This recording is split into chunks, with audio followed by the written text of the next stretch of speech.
Got Welcome it. to the flow state. La la la la la Welcome la to la. Supposed to sing at the beginning. La la la la la.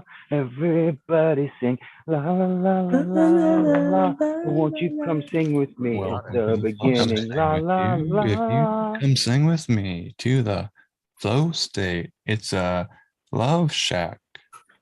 Cause the flow state is a little old place where weird shit We seems can to get together happen in a flow state. in the flow state, baby. Beautiful.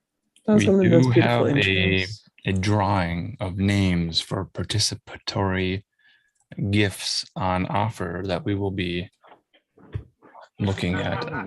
I've got the list and I need to get some scissors to cut them and put them into a drawing for a raffle. I think we'll start out with reading from Rachel right away. All right. Well, I If don't have Rachel's gonna. anything.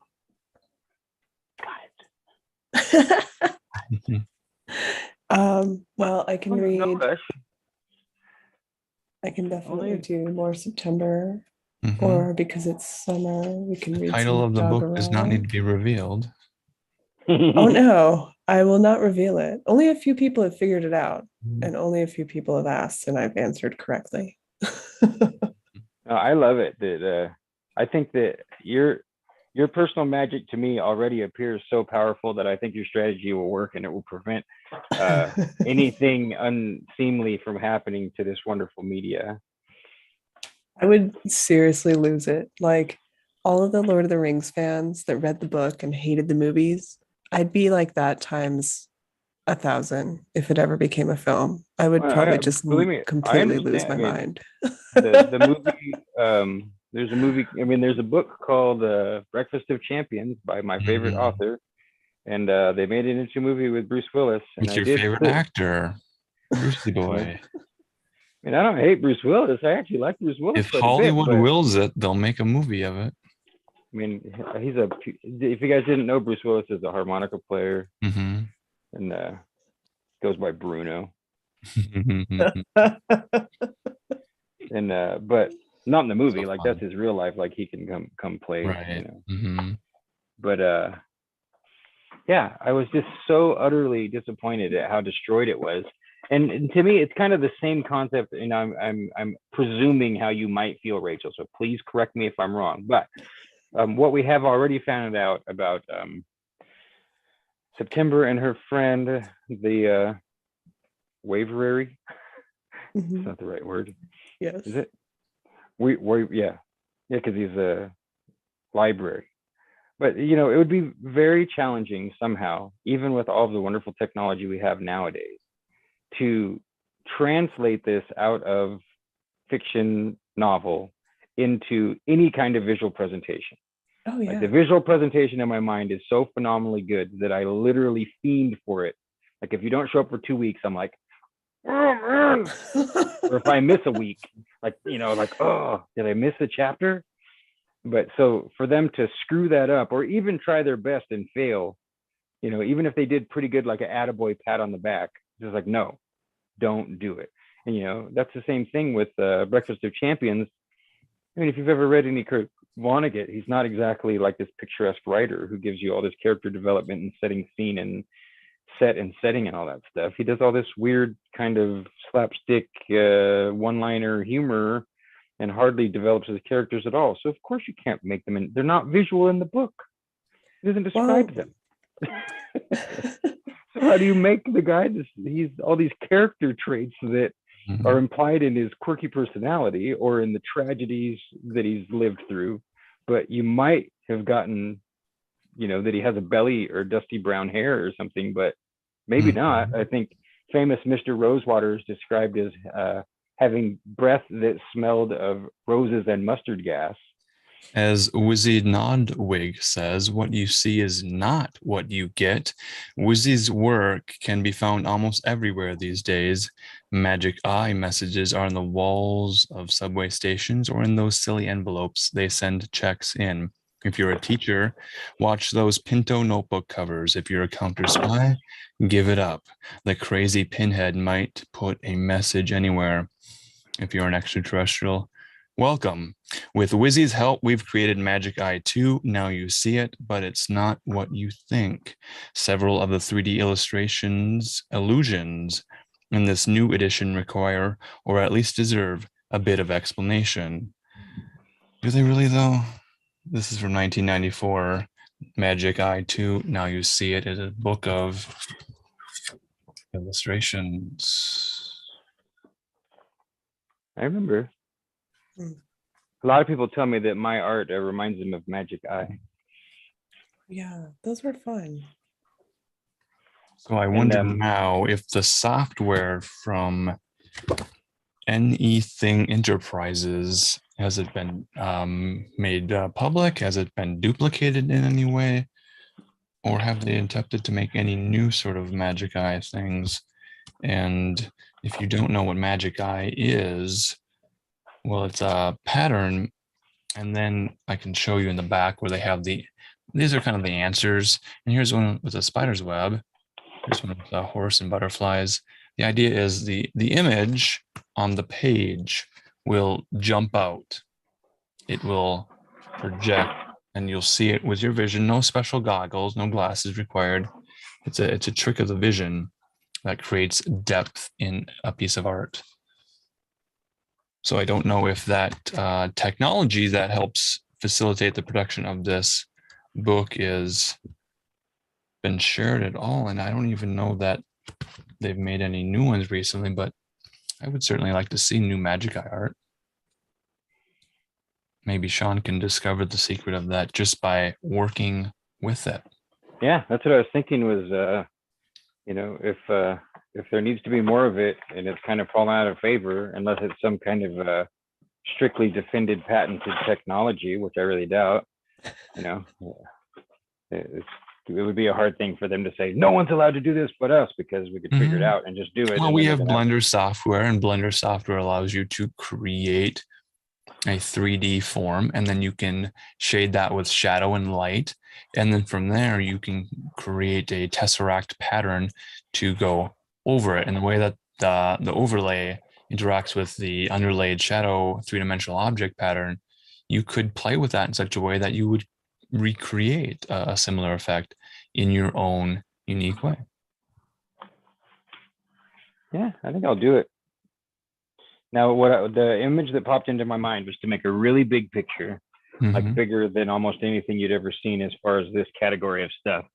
And then to have 4 or 5 different variations of my strange, really brightly psychedelic, colorful patterns, and then put more intricate Magic Eye stuff in each different layer, so that you can either only get the Magic Eye to happen in one section at a time, or you have to work, like you actually have to build up your Magic Eye stamina and ability so that you can develop it to where if you stand right at the right distance with the right lighting at the right moment, you can actually get your eyes to focus and see this huge, overly intricate and really complicated Magic Eye thing that if you move your eye enough trying to see one part or another, then you fall out of the Magic Eye effect and you have to start over trying to get your vision back. Well, see, this is interesting to me, listening to Chance Garton interview Howdy McCoskey, talking about Howdy McCoskey viewing Egyptian hieroglyphic art painting on a wall.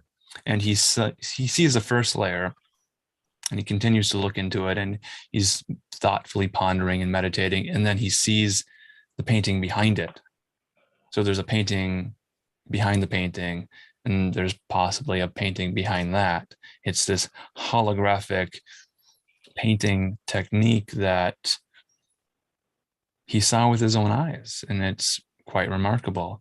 So if we could develop a Magic Eye technique where we could hide a Magic Eye within a Magic Eye, it's like Russian dolls nesting art within art within art. Yeah, no, there's a great idea too, to actually make it so that if you stare redundantly, then you can actually go through the next one. And yeah, I think with a big picture, you might be able to do that. So that's a hell of an idea, buddy. Now you got me really thinking about stuff. Good to think about things. Lots to think about.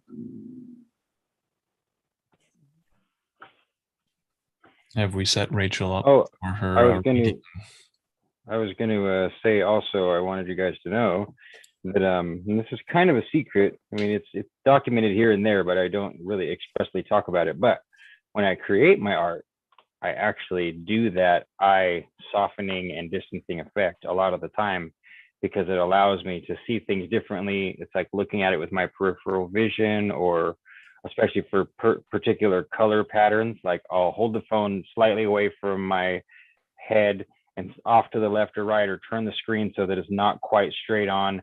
And then I'll blur my vision. Like I've done it so much that my eyes like know what to do. They'll go in and out of focus and practice that technique really naturally and quickly. So yeah, there's some insight into the weirdness of SB Alger's, what I've called it interversal art.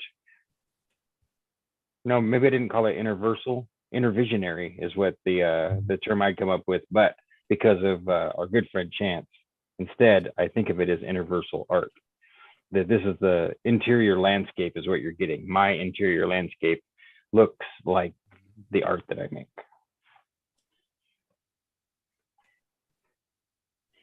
I'm just gonna take my word for it. That's beautiful. That is beautiful. You were talking about wax art earlier, and I realized I have this old candle, and I thought it was like to represent the color of May. I don't know if you can see this, but it's kind of a pea green color for May. But the candle, the wick it's like drilled through the middle, and it has this little platform, but it's slid out. So it kept sliding down, and it would the wick would slide down and put itself out. And then I realized that, but now I can't get the wick back in. So I need to learn, is there a technique to re-wick an old candle? And I'm not even sure that this is the best wax. It's more like you'd go to the store and you'd buy Crayola crayons, and they worked great. And then someone would give you a gift of rose art crayons, and you try to color with the rose art crayons. This is like the rose art crayon candle equivalent of there's an old box of candles, and I think someone bought it, lit the first one up, and realized they don't work very well, and then didn't bother with the other candles, and then put it in a closet and forgot about it for 30 years. And I just took them back out, and well, they still kind of smell waxy and a little bit scented, but it's not a great candle to burn. Yeah, I mean, if you're actually interested to repair it, what I would do is find the drill bit that's the right size, and warm the candle up in some low temperature way, so that you could like use the drill bit. Don't get it so hot that it's really gushy mushy, but like use the drill bit to widen the hole enough, and then like put it on its side and squish it just enough that it pinches it in there or something like that. Put it in there, could melt some wax in to seal it in. I don't know if Floppy is still in the title, but this is a floppy wick. This is not a brightly lit candle wick. And it's like there are attempts that are just gonna keep flopping. There's no structure to it. There's no spine in this sort of project of. Some part of me really likes the term floppy wick. I don't know why, but maybe it's this sleepy state that I'm in, but something about a floppy wick. It makes me think of these weird little kind of acoustical two-piece bands, usually kind of a over emotional man and then a woman doing something like playing drums or just quietly playing the cello. That could be the name of our band. It's a Bruce Willis tribute band, and we call ourselves Bruised Brunos, and we just have men crying and women just Bruised Brunos and the floppy wicks. Yes. Or maybe it's Bruised Bruno as a solo character and the floppy wicks. Or it could be Floppy Wick and the Bruised Brunos. No one can ever remember it. It's immemorable performance art. That's a good kind. Now that's hard. That would be really challenging to intentionally create art that's hard to remember or take note of. It's so opposite of Maybe most people's artistic position that they definitely want to do something that would be remembered or thought of. Right. maybe you just say, no telephones, no pictures, No Memorex. no Memorex, Mm-hmm. and then have them somehow involved in the moment so much, but do such a good job of the sigh, the release, the oh, that was wonderful, and then it's gone. It's not a bad idea. Oh yeah, that made me remember to ask you. I thought your reading on your now your channel is Sunforge and your chat is Refinery. That's the correct order, right? Mhm. And Yeah, you've that's been right. reading the Rings book. Is that what the? The Book of Five Rings. Yeah. See it now. I saw that, and I never like. I want to do everything, so I have to like intentionally opt out of a bunch of stuff because otherwise, I'm just gonna only be on Telegram and not do anything else in my life. But so those are actually recordings that you were making of the Five Rings book. Is that right? Yes, I do record them, and then I make them available if anyone feels generous enough to leave me a tip. They get the Oh, recording. cool. Oh, okay. Now that makes sense. So if I come drop a tip somewhere, then I can get access. Mhm. Cool. Awesome And it's idea. usually, yeah, thank you. It's usually just the one that we've read most recently. So Yeah, that it's, makes sense. yeah. So if I wanted the whole set up to now to catch up, then I'd have to get my wallet Well, you definitely have to let me know, yes, that you want all of those. Otherwise, I'll end up just sending you one. out. You'll be very confused. Be like, well, that was a very nice tip. Here's one. That would be funny. Yeah, you just have to let me know. Mm-hmm. So, We're ready for some reading if you have something. yes.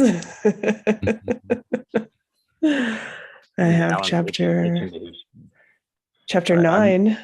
I'm muting 9.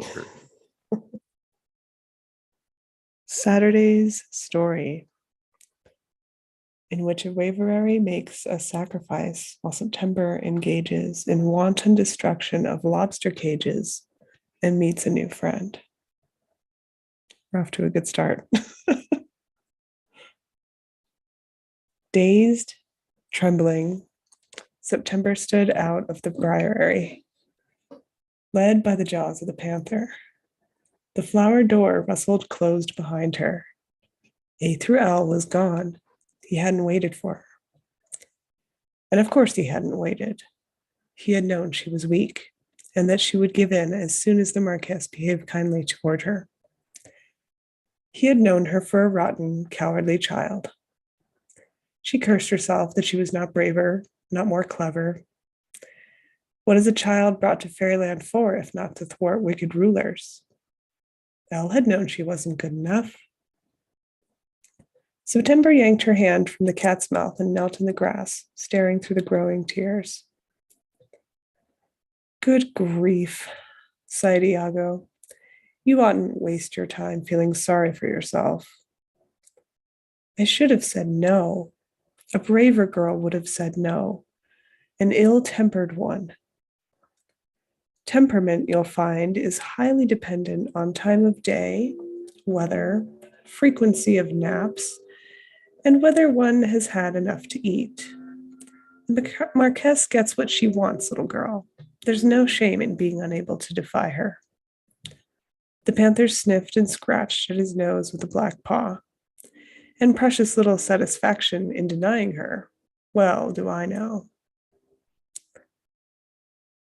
"Oh, September," called a deep, familiar, rolling voice. September leapt up and ran towards it, wheeling around the bramble wall of the briary with Iago close behind. The Waverary stood by the boat bank in a kind of pen, his tail waving back and forth like a dog who's found a stash of bones. A high fence of kimono silk posts came up to his knees. A through L waved with one foot and then bent to peer into a cage. The cage was wooden, shabby, a lobster cage, September recognized. The kind of lobstermen from far east, where Aunt Margaret lived, used to drag the creatures off the sea floor. A great many of them lay about, empty, some shattered and broken. Only in one of them, a boy crouched shivering, his eyes downcast. A boy with dark blue skin and black swirling patterns on his back, curling like waves. He looked up at her, his face drawn and thin, greasy hair tied in a knot on top of his head. His eyes were huge and black and full of tears. "Don't let me out," he whispered. "I know you'll want to. All good souls want to, but she'll never forgive you." Oh, September, such lonely, lost things you find on your way. It would be easier if you were the only one lost. But lost children always find each other in the dark, in the cold. It's as though they are magnetized and can only attract their like. How I would like to lead you to brave, stalwart friends who would protect you and play games with dice and teach you delightful songs that have no sad endings. If you would only leave cages locked and turn away from unloved wyverns, you could stay heartless. But you are stubborn and do not listen to your elders. September fell to her knees before the lobster cage. "Oh, but you must be miserable in there." "I am," answered the blue child, "but you mustn't let me out. I belong to her." "Too right he does," warned the panther Iago, batting a little cotton beetle skittering through the dusty pen. "I wouldn't even consider it myself if I were you. But then if I were you, I would not be me. And if I were not me, I would not be able to advise you. And if I were unable to advise you, you'd do as you like. So you might as well do as you like and have done with it."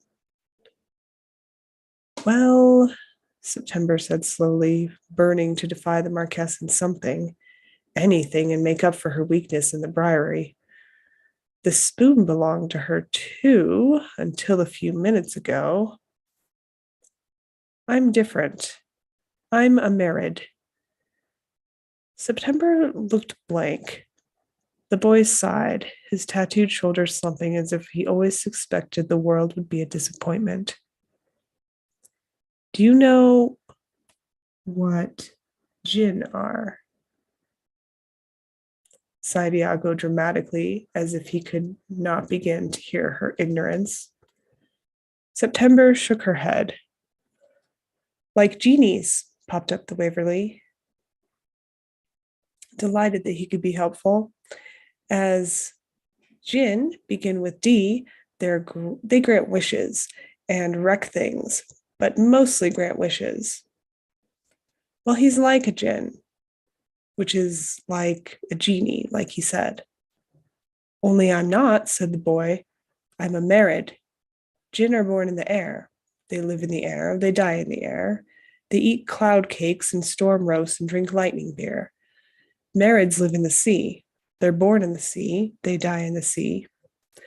Inside them, the sea is always roaring, always at high tide. Inside me. And yes, we grant wishes, and so the Marquess loves us.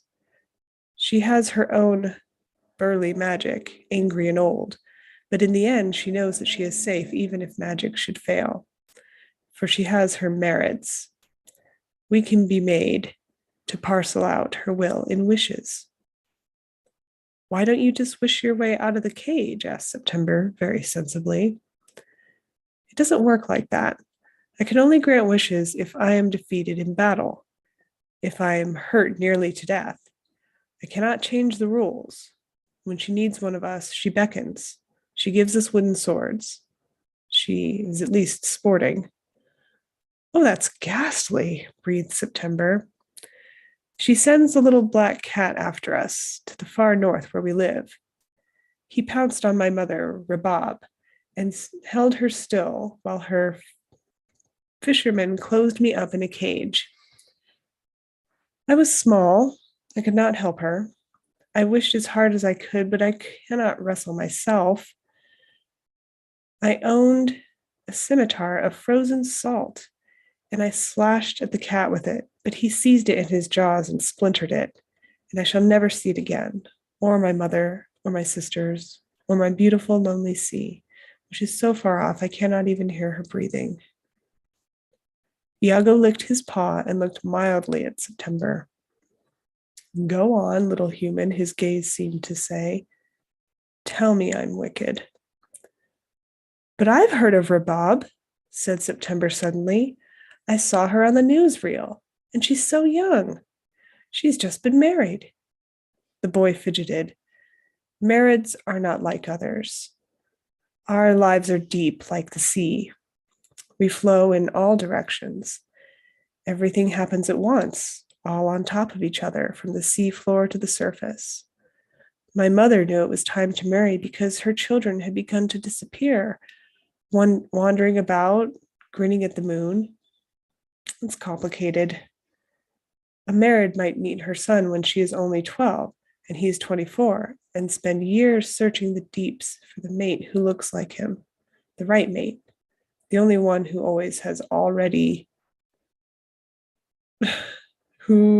was always already her mate.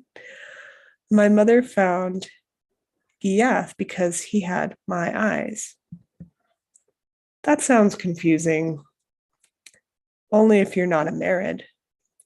I knew Rabob as soon as I saw her. She had my nose, and her hair was just the same shade of black as mine. She was walking on the shore, a cloud of mist following her like a dog. I brought her a flower, a dune daisy. I held it out to her, and we stared at each other for a long time. She said, Is it time then? I said, Now we shall play hide and seek. And I ran off down the strand. She still has to have me, of course. It's like a current. We have to go where we're going. There are a great number of us, since we're all forever growing up and also already grown.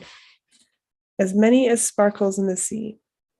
We are solitary, though, so as to avoid awkward social situations. But it does mean the Marquess can wrestle us and still have us whole and healthy. We are her cake and her having it. I think my older self is already dead. Does that mean you'll never have children or mate then, if the older you is gone? No, I shall be him presently. I need only wait. You poor thing. How terribly strange your life is. What is your name? Saturday, the boy said. And it is only strange to you. Even so, my name is September, and I'm not going to let you stay in there Saturday, not today, not after everything. Now, September might have left well enough alone if she did not feel so terribly guilty about accepting employment with the Marquess, if she were not already thinking of some way to tell the Waverary, while not looking at his blistered skin under his chain, that they had to go and get a sword for the tyrant, if she did not want to leave some bit of mischief in her wake.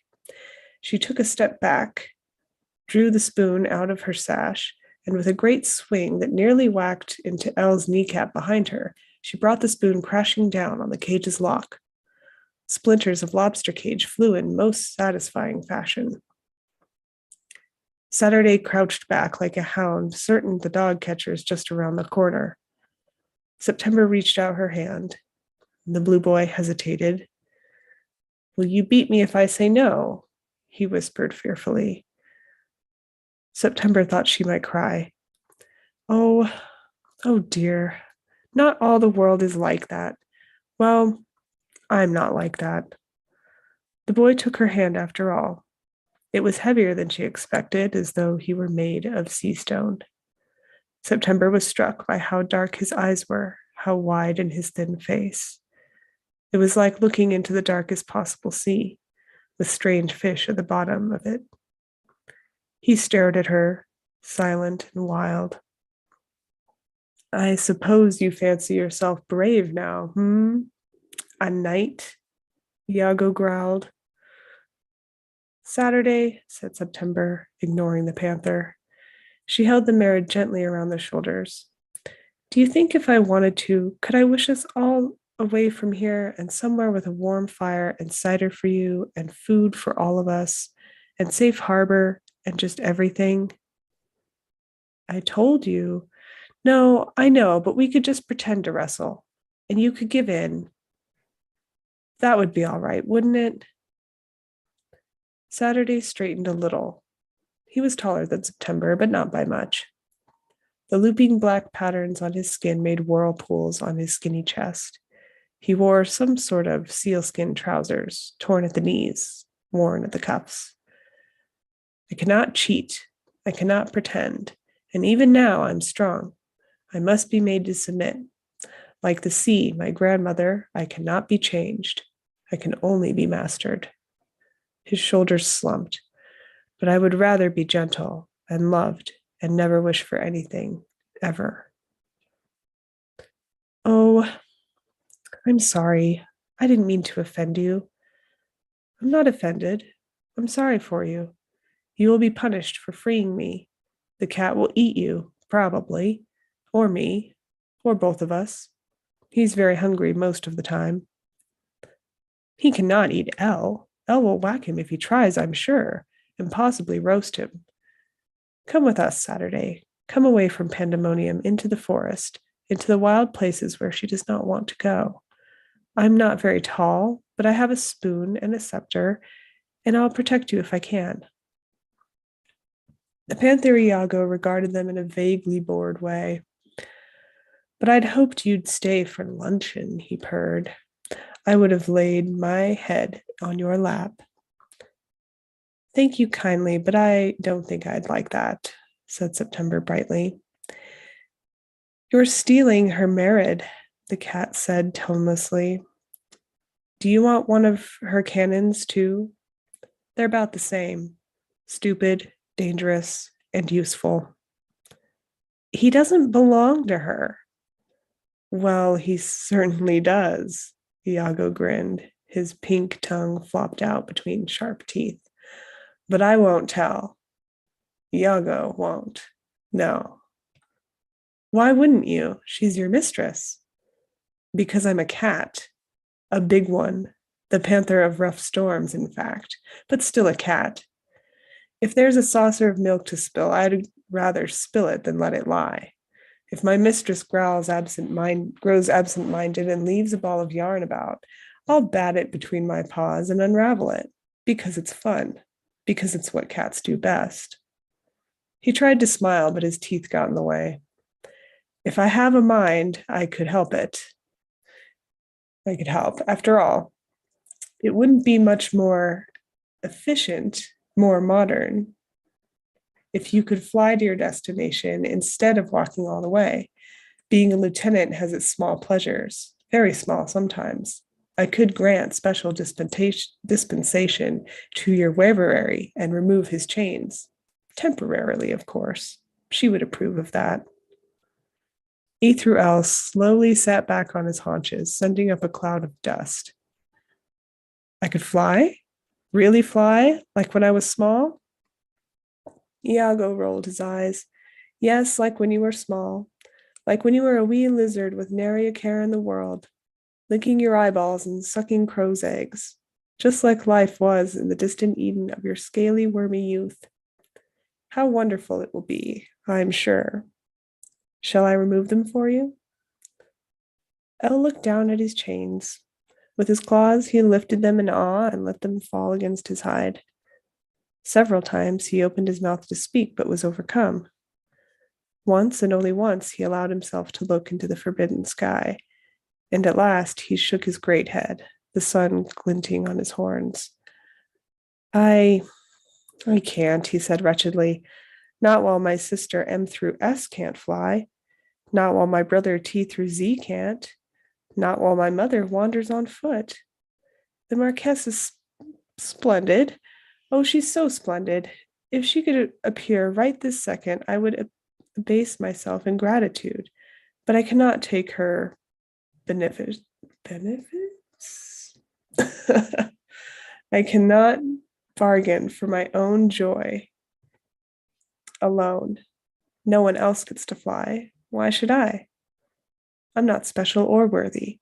If she should appear right this very second, I would beg her, let your magnanimousness fill some soul who longs to fly and unlock her chains. I will walk wherever it is I wish to go. I will walk to my grandfather at the municipal library, and he will praise me for my unselfishness. I have walked my whole life. More will not hurt me. September's eyes filled with tears. Why did I not just say no, she thought wretchedly. But her own voice answered back, to save him so that he could say no if he liked. Glue cannot say yes or no. I did the right thing. I did. Iago shrugged his furry shoulders. As you like. Saves me the work of picking the lock with my incisor. His almond-shaped eyes fixed suddenly on Saturday and narrowed. The panther padded over to Saturday and sniffed at him. With slinky deliberateness, he licked the boy's face. Keep in touch, blueberry boy. And if you should see my sister again, September, lick her cheek for me. Iago strode away, tail held high. The three of them, Elle, September, and Saturday, leaning on September for strength, tried to look as though they belonged and were not doing a thing wrong as they walked quickly to the gate of the Briery, never looking back, not once. September, said the Waverary wonderingly, as when the brambles and golden flowers and babbling moat were behind them at last. Where did you get those shoes? And that's 9.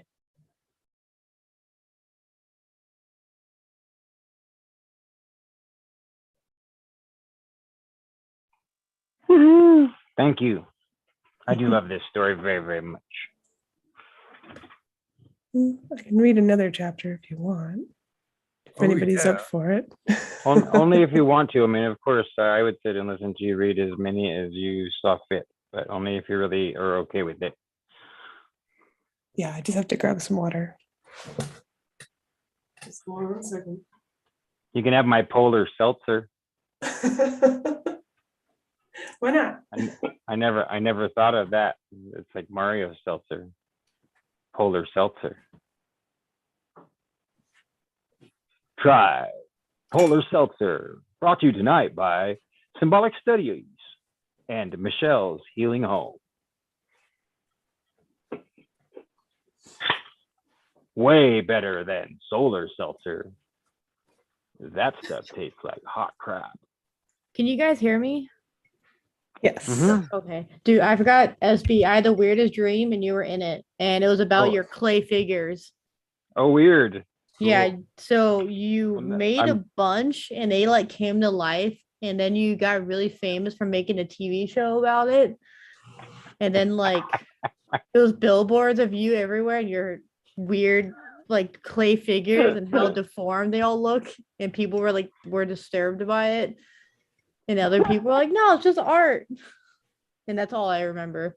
Amazing. Thank you for telling me. Oh my goodness, how interesting. Well, I forgot about it until I clicked on YouTube earlier for like to check out the stream. And I was like, oh shit, I forgot. And then all like came back to me.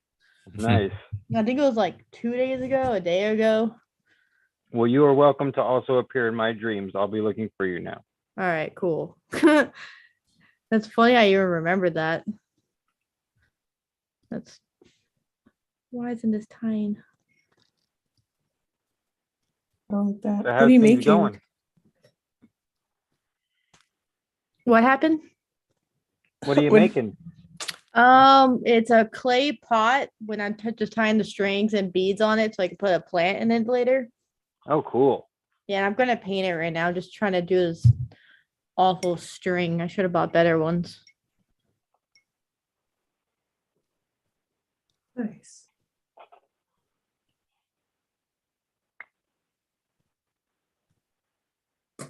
You guys ready for 10? Yep. I'm ready. I'm going to mute so I don't make any noise. Full send. Okay. This online version makes some of the words meld together. So the title of this next chapter is all one word. Hold on. I think you have to say that in one breath. Oh boy. The great velocipede Yeah, hold on. Tongue twisters.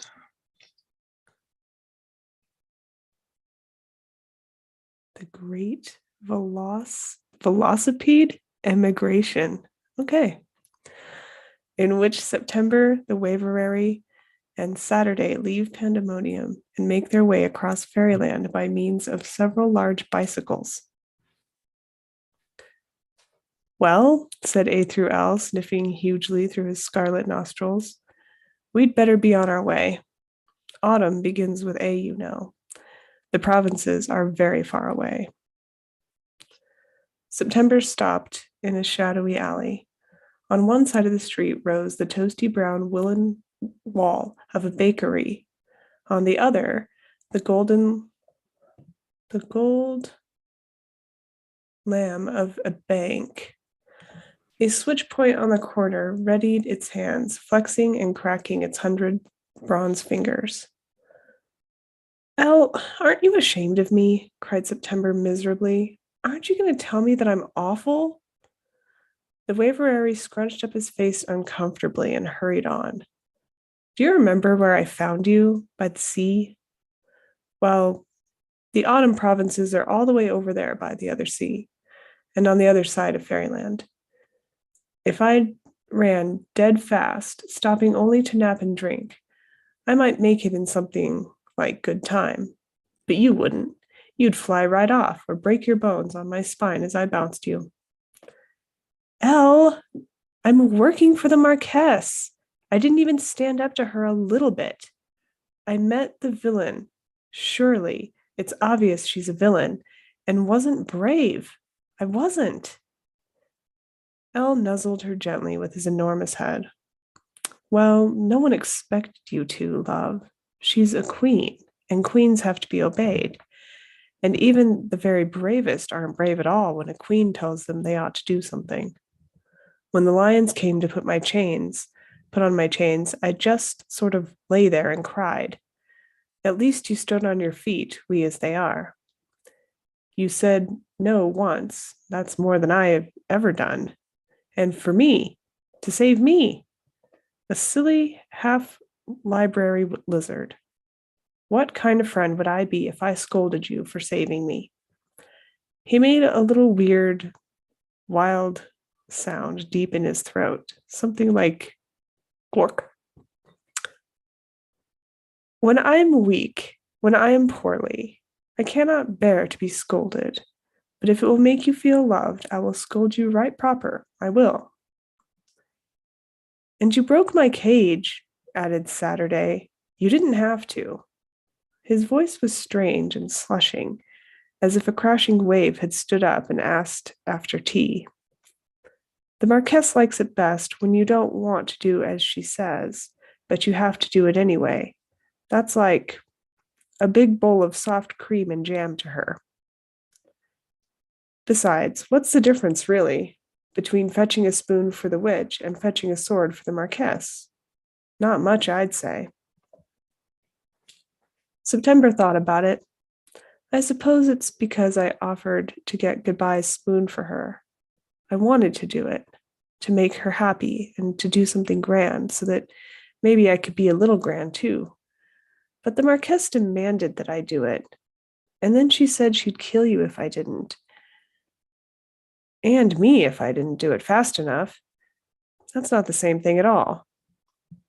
It's service, though, either way, said Saturday softly. It's slavery when you can't say no, said September, quite sure she was right. It's still very far away, insisted the Waverary. And we haven't any more time than we did a moment ago. Indeed, a fair bit less. Why do you keep speaking as if you're coming, Elle? You're here in Pandemonium. You ought to go to your grandfather and be happy and learned and careful on your fiery breath. Oh, and careful of your fiery breath. Don't be silly, September. I'm coming. How could I face my grandfather if he knew I had let a small one go off into a dangerous place alone?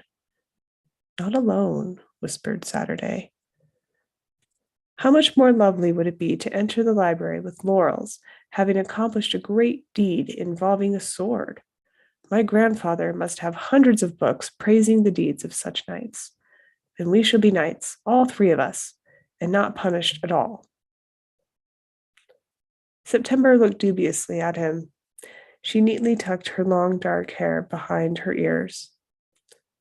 Please, small friend, now that I'm here, so close I can smell the glue of his bindings, I'm not sure. I'm afraid he will not love me. I should feel much better if I had a dashing story to tell him. I should feel much better if I knew you were safe and not crowning the topiaries in the Marquess garden. I should feel much better if no one could call me a coward. I don't want to be a coward. It's not a nice thing to be. September reached up and the Waverary dropped his long, curving snout into her hands. She kissed it gently. I shall be ever so much more glad if you're with me, Al. Saturday looked away from them to give them privacy. You could not ask for a more polite marriage. Even then, when he was so feral, he could only remember to breathe every third breath, polite and eager to be helpful. You're right, of course. The velocipedes are running, he said meekly, as though someone else had suggested it. He was still too shy to suggest anything without wrapping it up too tight to keep it safe. What a funny old-fashioned word, said September, placing her hand on the hilt of the spoon stuck into her belt. She felt stronger just holding it. I'm sure you know it means bicycle. Saturday shifted from one foot to another. September had not thought to find someone more unsure of the world than she. I didn't mean to say you didn't know. Oh, cried Eld. Bicycle. Yes, well, now we're in my section of the alphabet. It's high summer, September. That means the running of the bicycles. And that means lickety-split transportation. September looked uncertainly at her denuded scepter, hanging sadly from Elle's bronze chain. I don't think I've anything like enough rubies left to buy bicycles for both of us.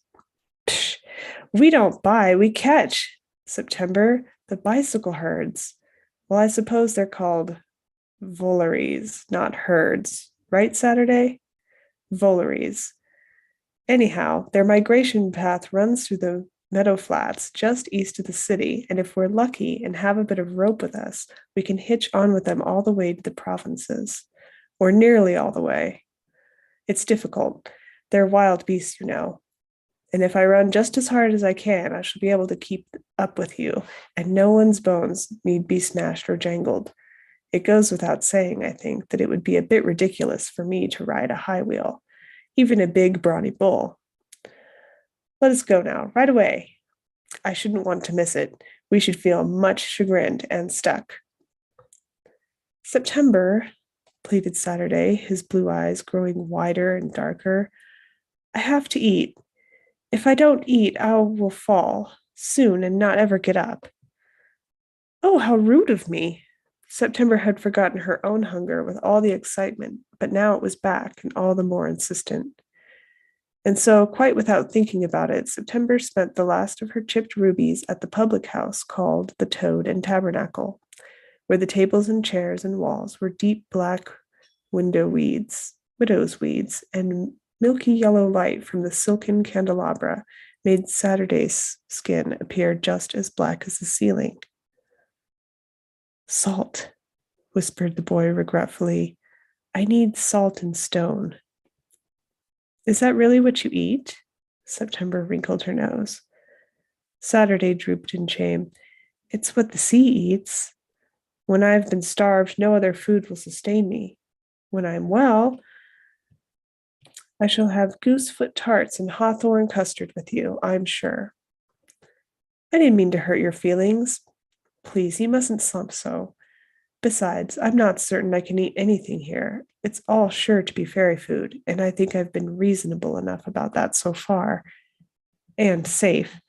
But surely eating in a fairy public house is right out. A through L's lips quirked, as if he knew a bit about both fairies and food, beginning, as they both did, with F. But he said nothing. September sat politely and drank a glass of clear water, which was not food in the least, and so obviously innocent. She tried to bargain with her stomach not to growl as A through L demolished 3 plates of radishes and a flagon of genuine Marlmos well water. Saturday gnawed on a slab of blue sea stone and daintily licked a joint of salt. He offered some to her, uncertainty, but she demurred politely. I have delicate digestion, she said. I don't think it would bear much stone. A platter of painted duck eggs, sweet dense bread, and marshmallow fondue passed by, hoisted on the shoulders of a waiter who might well have been a dwarf. September drank her water vigorously, trying not to look at it. And when all was done and swallowed, and September was still hungry but pleased with herself for avoiding temptation, the last of the scepter went into the tall chest of a much smaller, less splendid fairy. Without incident, its paddle wheel splashed through the other side of the barley brew. It took the 3 of them away from the soft, gleaming spires of pandemonium and deposited them on a grassy, empty shore. It seems so sad to leave, September remarked mournfully as she stepped onto the muddy shore, when we've only just arrived. How I wish I could get to know pandemonium a little better. September tucked the green smoking jacket under the Waverary's bronze chain, knotting the sleeves together. The jacket mourned, crying out in silent emerald color consternation. Alas, the ears of folk with legs and noses and eyebrows are not made to hearken to the weeping of those with inseams and buttonholes and lapels. Already, September could hear a kind of thunder in the distance. The meadow flats stretched long and far around them as they walked. Even well-tempered grass, without tree or welcoming shade, or the smallest white flower. If the grass were not so rich and green, she would have called it desolate. Remember, they're fast and tall and vicious. Many have perished, or at least been roundly dumped off and bruised in attempting to travel by wild bicycle. A through L fretted and stamped his great feet in the grass. The thunder grew closer. September readied the green sash of the smoking jacket around the hilt of the spoon. Retied. No money had remained for proper adventuring equipment, but she was her mother's daughter, always and forever, and felt sure whatever she had set her hands to would work. Once they had spent a whole afternoon fixing Mr. Albert's broken-up Model A so that September would not have to walk every day to school, which was several miles away. September would have been happy to watch her mother shoulder deep in engine grease, but her mother wasn't like that. She made September learn very well how a clutch worked, what to tighten, what to bend, and in the end, September had been so tired, but the car hummed and coughed just like a car ought to. That was what September liked best, now that her mother was not about, and she had the freedom to think about her from time to time, to learn things, and her mother knew a great number of them. She never said anything was too hard or too dirty, and had never once told September that she would understand when she was older. On account of all of this, September could only make a very respectable knot in the sash, and the sash, being part of the jacket, dutifully tightened itself even further and prepared for what was sure to be a great discomfort to come. Saturday watched it all with vivid interest, but said nothing. A long, loud horn sounded, and several answering hoots honked in the blazing day. "They're coming," shouted Elle excitedly. His wings wobbled under the chains as he leapt up, his tongue lolling like a puppy's. Really, he needn't have said anything. The velocipede Valerie sent up a choking cloud of dust, and Saturday in September could see quite clearly that as soon as they heard the horns, the bicycles were nearly upon them.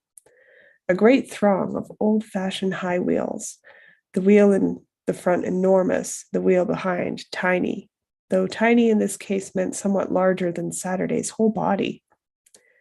Their seats borne loftily into the sky were battered velvet of various motley dappled shades, their tires spotted like hyenas, their spokes glittered in the naked meadow flat sun.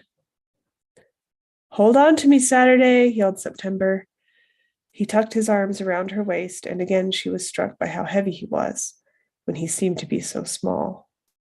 The horns squonked again, and as a great soaring high wheel came roaring by, September threw the spoon as hard as she could.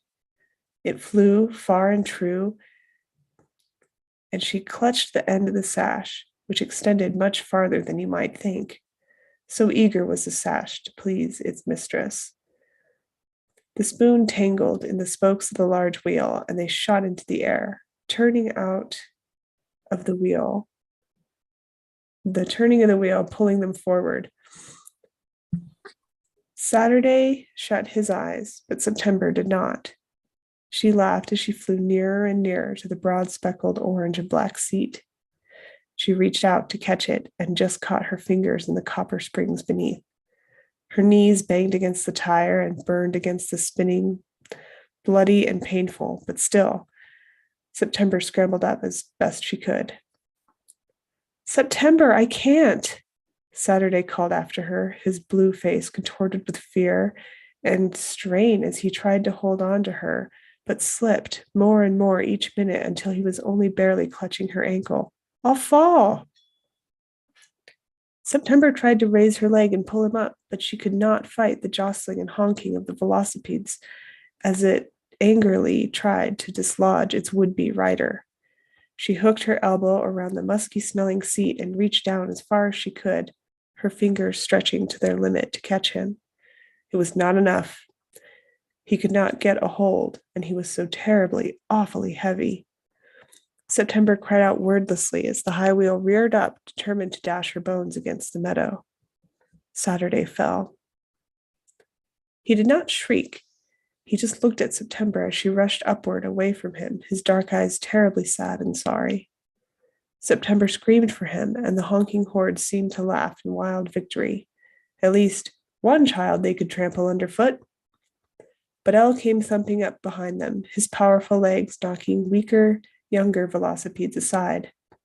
He caught Saturday by the hair in mid-fall and tossed the Merit up as though he weighed not a thing, bumping him at the last, with the tip of his nose so that September could catch his elbow and haul him onto the speckled seat beside her. He clung to her, shaking a little. September could not make herself let go of the long brass handlebars. Her grip tightened until she could hardly feel her hands, but she bent her head and rubbed her cheek against Saturday's forehead, the way Elle had done with her when she'd been frightened. He seemed to calm a little, yet still the noise and dust blew awfully all around them. Elle ran alongside them, whooping and lolling and laughing, as little velocipedes took him for a bull and tried to roll up to ride on his shoulders. "Excellent save, Chickie dear," came a hollering voice over the pounding bicycle herd. September looked around and saw on a nearby high wheel a handsome woman with lovely dark brown skin and wild curly hair. She wore something like a leather bomber jacket with a fleecy collar and a hat with big flopping ear laps. She had on big goggles to keep the dust out of her eyes and thick boots with dozens of buckles over the kind of funny riding pants September had only seen in movies, the kind that bow out at the sides and make one look like one has squirreled away watermelons in one's pockets. Behind her were two delightful things, a pair of iridescent, coppery black wings bound up in a thin chain, and a little girl dressed just the same. The woman deftly steered her velocipede in and out of the vollery and came up alongside them. Calpurnia Farthing, she hollered again over the din. And that one's my ward, Penny. The little girl waved cheerfully. She was much younger than September, perhaps only 4 or 5.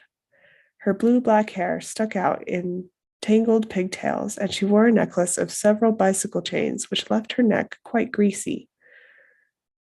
She wore Mary Jane's like September's old shoes, but the girls were golden, dirty and muddy, but golden all the same.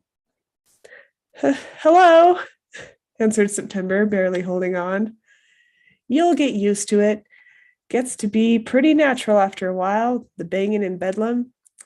That's quite the cow you've lashed there. She's an alpha, and no joking. I'd have tried for that one of the milking calves my first time. I would have tried for one of the milking calves my first time. Beggars can't be. Oh, yes, I'm just congratulating you now. She's a beaut. Right now, you understand, Miss Farthing, it's hard to carry on a conversation. Oh, well, it would be if you're not accustomed. Calpurnia Farthing held out her hand. Penny spat a wad of beech sap gum into it. Calpurnia reached down and wedged the gunk into a broken spoke. Her high wheel screeched, possibly in relief, possibly in indignation at her particular brand of field medicine. Well, she yelled, they do stop to drink at night. They've a powerful thirst, you know. Takes hours to slurp their fill. Till then, said September politely. Yep. And Calpurnia veered off wildly, with Penny laughing all the way. The campfire crackled and sparkled, sending up smoke into a starry sky. September had never seen so many stars, and Nebraska was never poor in stars. There were so many unfamiliar constellations, spangled with milky galaxies and the occasional wispy comet. That's the lamp, whispered September, poking the fire with a long stick. He seemed to be most comfortable whispering. Up there, with the loopy bit of the stars in the circle, that's the handle. It's not, hoofed Elle. That's the wolf's egg. Wolves don't lay eggs, said Saturday, staring into the fire. September looked up in surprise. Saturday had never contradicted anyone yet. Well, there's a story. I read it when I was a lizard. There's a wolf, a banshee, and a bird of prophecy, and they all make a bet. And the wolf says, ain't what's strong, but what's patient, said Calpurnia, tossing a palm frond into the fire. Penny threw a cup of grass. No, he says, give me that egg, or I'll eat your mother, huffed A through L. Regional folkloric differences, Calpurnia shrugged. The high wheel pilot opened her jacket and pulled out several long strips of dark meat. She passed them around, along with a fancy oakwood flask. Penny gnawed her jerky contentedly. What is it? Asked September dubiously. What do you think? Dried tire. I share and share alike with fellow velocipeders. Only fair. It's hard. It's a hard life. Don't turn up your nose at it. It's as good as any other meat. A little gamey, sure, but they're wild. Not all fattened up like mutton. Go on, eat and drink. That's good axle grease in there. Just as nice as yak blood. Elle chomped his and swallowed it right quick. September chewed slowly. This could hardly qualify as food at all, let alone fairy food. But it wasn't awful, not nearly, and not rubbery in the least. It was as though someone had found an extremely skinny, tough old turkey and burnt it through in the oven. The flask smelled rich and salty, and when she drank, she came near to spitting it out, or throwing it up, for it was indeed the closest thing to raw blood she had ever tasted. But she felt strength in her afterward, sinewy and springy and warm. Saturday ventured a little tire and a sip of grease, but could not stomach it. He nursed a bit of the stone he had dug up from the earth instead. Penny stuck out her tongue in disgust. That's not nice, love, admonished Calpurnia. Changelings, no manners at all. Is she really? Penny picked at her golden shoes. All changelings must wear identifying footwear, September remembered, as though from 100 years ago. Didn't like the chestra, Penny mumbled. Can't play nothing. She's right. I went to a recital. The poor thing was playing her grumblephone upside down. Fortunate like, I kept my pockets full of oil can candy in case I'm in need of bait. I offered her a handful and she jumped right into my arms. Took to the velos much better, practically born to it, you might say. But a changeling, said September. That's when a fairy takes a baby and leaves a fairy in the crib. It's more like a cultural exchange program, Calpurnia said, ripping off a chunk of tire in her teeth. Her eyes were wild and golden, and the starlight was all caught up in her wings. September tried not to stare. Well, unless they leave a poppet. That's just a bit of a joke, but usually we swap them out again when we grow up and everyone's the wiser for solid communication between realms. It's nice. Well, not nice, but fun. I'm not having that for my Penny, though. Princess of the High Wheels. I'll have her up to be. I talk to the little fellows, whispered the child. They say, Penny, where's your seat? I don't approve of the Changeling Orchestra. It's not pretty. It's just a zoo, really, for rich fairies who are in good with the Miss Fancy Curls herself to peer at. Couldn't bear that for such a sweet thing such as Penny. Time was, changelings were, the toast of the town, fed with biscuits and new cream and got to dance at the thistle balls in the spring, dance until their shoes wore through, and then dance some more. That doesn't sound quite nice either, said September uncertainly. Well, it's a certain sight better than being strapped to a grumblephone until your spine grows W-shaped. Grumphone sounds like cow chucking. Anyway, Penny groused. That's right, Chickie love, and you never have to play one again. Anyway, I don't approve of chamber music in general. It's stuck up on itself. Much prefer the bellow horns. What was her name before? Asked September. That's private. No one needs to know that but her. Molly, piped Penny. I was a Molly, and I had a Sarah and a Donald, and they were a sister and a brother, and I had a velo of my own. Only it wasn't wild and it didn't talk. It was pink, and it had a little bell and 3 wheels instead of 2. But I didn't have a Calpurnia, so I must have been sad. I don't remember really. They were all silent for a while, staring into the fire as those not possessing tires and spokes have done since the dawn of the world. The Waverary drifted helplessly to sleep, sitting up. He snored lightly. It sounded like pages turning. Calpurnia scratched under her hat. Where are you lot off to then? You'll pardon, you don't seem like the lifestyle type. Short-term transport, am I right? The autumn provinces, answered Saturday, his voice echoing low among the snorting, snuffling high wheels as they teamed around their watering hole and spun their spokes in antique mating dances. September found she did not want to say why they were going. She delicately wrapped the sash of the smoking jacket around her recovered spoon. Calpurnia whistled. Yep, that's a respectable haul. We ought to make that in a week or two.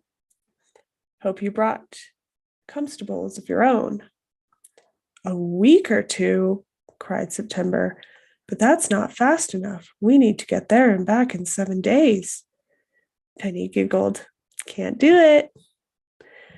But Calpurnia was thinking. She scratched her chin with 3 long brown fingers, then licked them and held them up into the wind.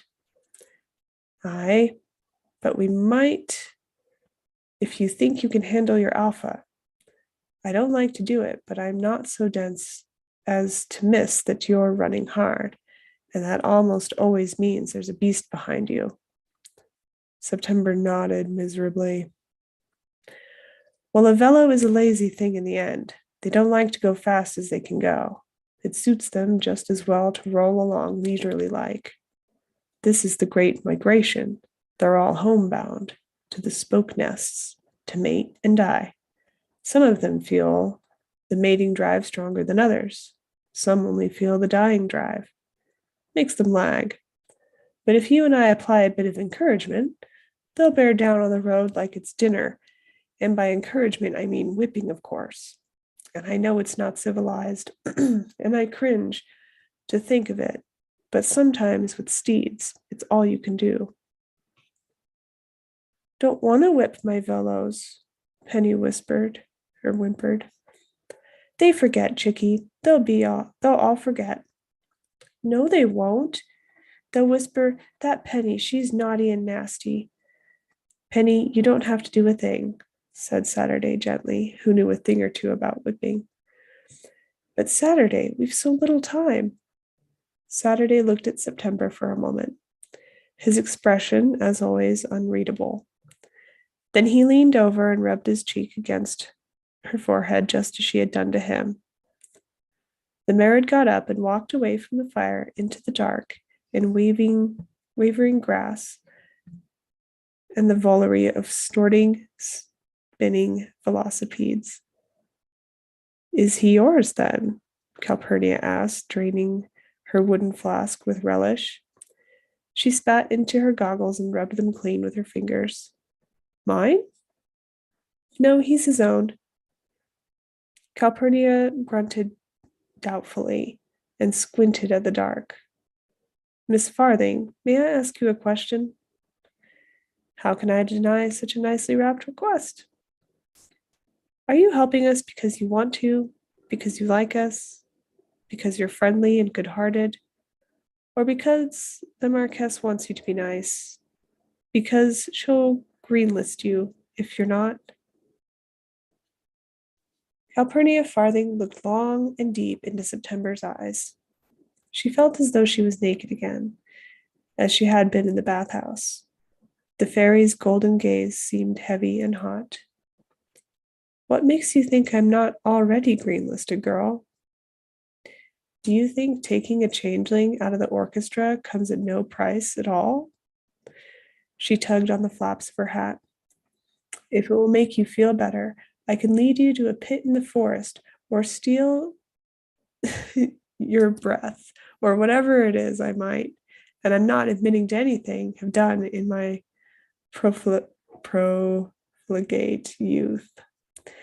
These days, I have my high wheels and my girl to look after. Hardly time to go spoiling the barley for beer. Maybe when I retire, I'll go back to it, but if it please the Marquess to think that her hoofing list is all that's keeping me in my place, then let her think it. Mainly, I'll help you because lost little human girls are a hobby of mine. Penny snuggled up to Calpurnia and laid her head on her lap. The fairy woman stroked the changeling's matted hair. September smiled. She liked them. She felt safe with them near. Out of the dark, Saturday returned amid much grinding and crushing noises, leading two huge high wheels behind him.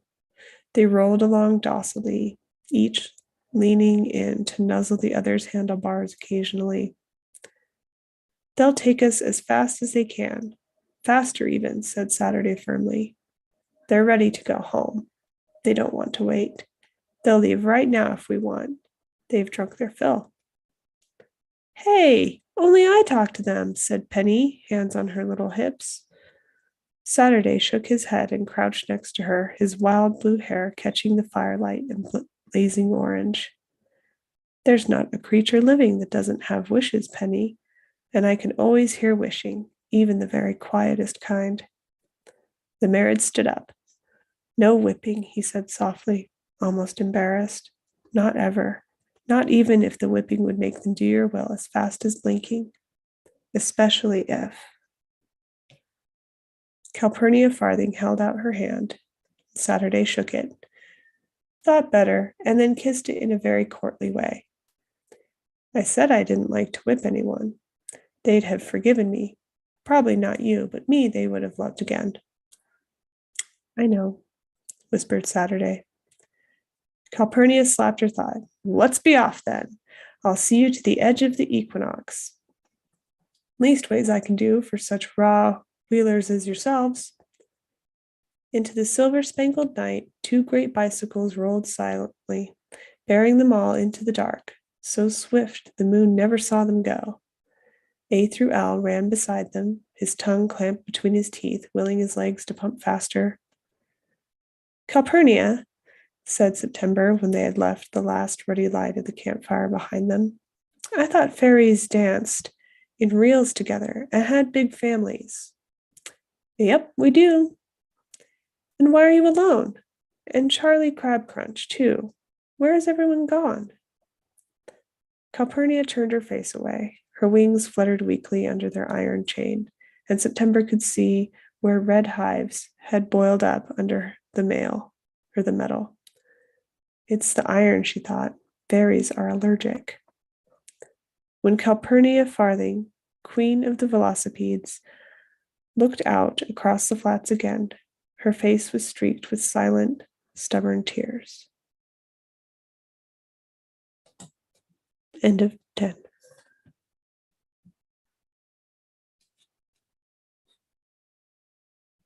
I wondered who was here. Hello, Balderson. Hey, Rachel. Good reading.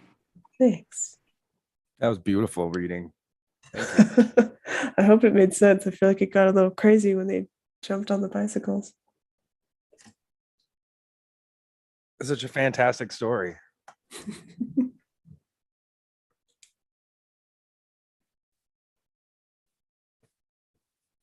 Yeah, I'm glad you guys are enjoying it. I haven't read this far, and I've never read this book. I have no idea what's Oh going my to happen. goodness, I didn't know that. No, I've never read this story at all. Well, you're doing an excellent job of hiding your pleasure or surprise at any of the progress. Your reading really is excellent. It helps when I paint. We're catching on to some really good ideas tonight. Light that up later, maybe. I do have the entries for our drawing, and I am trying to decide what I wanted to put them in to shake them up a little bit. Right now, when they're in... There's a hat on your head. It's a traditional shaker-upper thing. Oh, yeah, that's true. I was... do that.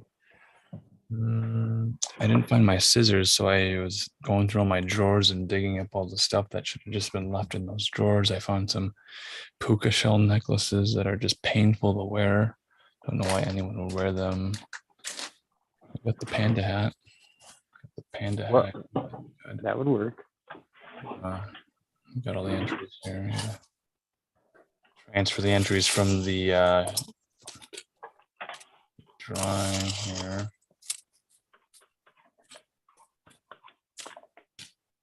I just put them on slips of paper on, I think that's wide ruled paper. I wrote all the names of the entrants down, and then I was struggling to find scissors, so then I had to go and get some better scissors. I had this Now my brain is still stuck in the story, so I just imagined the wide-ruled kingdom. Yes. Got this Cherokee brand Swiss Army knife. I don't know that you could call it a Swiss Army knife if it's Cherokee brand. And it has the scissors, but they're just not very long. So it took a long time to snip them. So I had to go and find longer bladed scissors. I like that too. I wide ruled my kingdom with a Cherokee Army knife.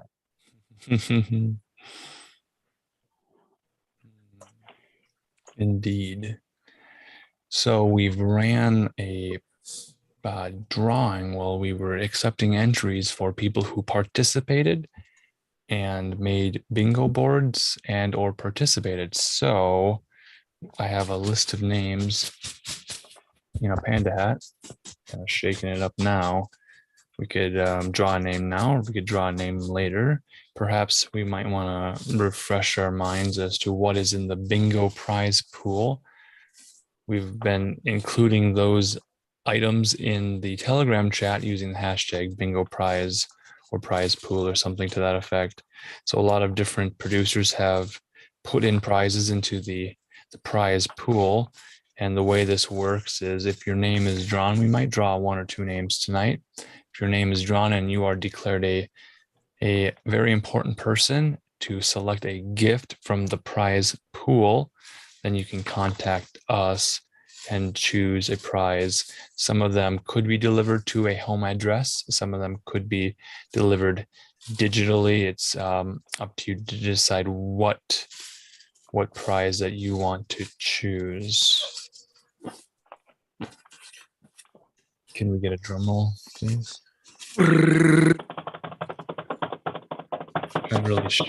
And really shake these up really well.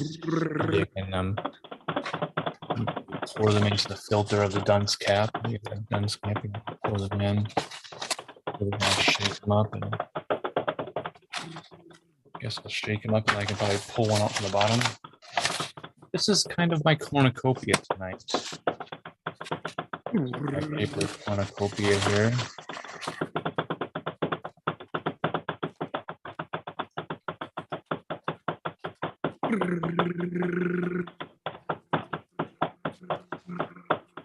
Okay, I'm gonna pull a name out of here. Here we go. It's like a fortune cookie.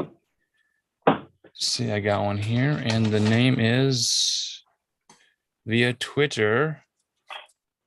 Can you see the name? It says K Seeking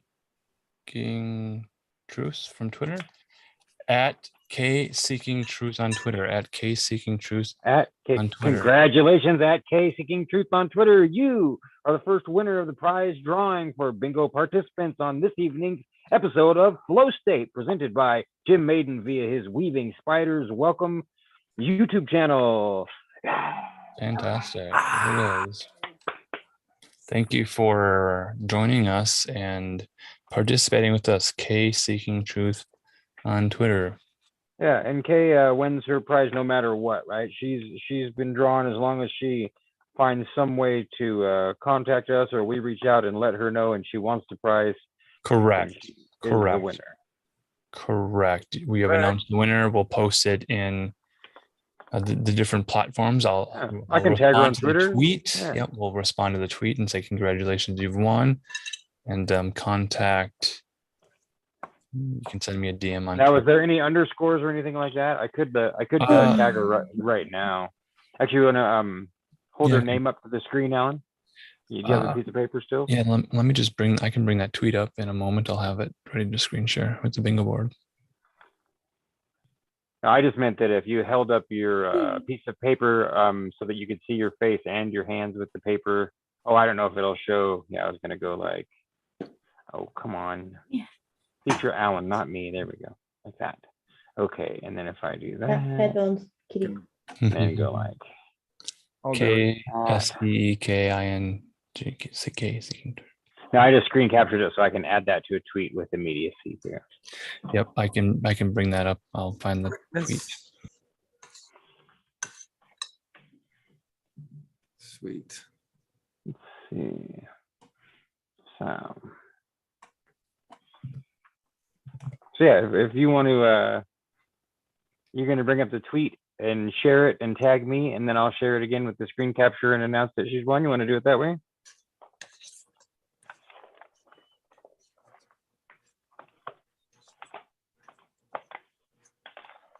Yeah, I'm just juggling through some windows here. We'll carry on with the reading. Whoever has something to read next. Well, I don't normally do the flow state because I'm not a particularly artistic person. But we have a visitor. I have silenced the visitor so they can't talk anymore. But we have a very excellent visitor, and they have inspired me to write my very first poem. So try not to be too hard on this. It's very rudimentary. Now wait, this is your first poem ever? Seriously? My very first poem ever. Dude, this is such a huge deal. I'm so all ears right now. This is great. I'm excited. It's going to be fun. It's going to be fun. There once was a weasel named El Jerez, whose brain worked as if on meth. Descended from boobies on high, he thought legal powers he would apply, with threats of torts and copyright claims for any who would remember Tracy Twyman's name. The judge laughs at his pathetic tries. Even YouTube won't hear his sobbing cries. With stomping feet, face full of sweat, he continues on with his pathetic threats. The spiders laugh, weave and keep talking, not even aware of his legal peacocking. Now we are all aware of your lurking intention every time Tracy Twyman's name is mentioned. As you can see, it doesn't affect us one bit. So go fornicate yourself, you impotent twit. Yeah. Oh man. Very nice. We'll drink to that in the Toad and Tabernacle tonight. I know, not good form. I understand.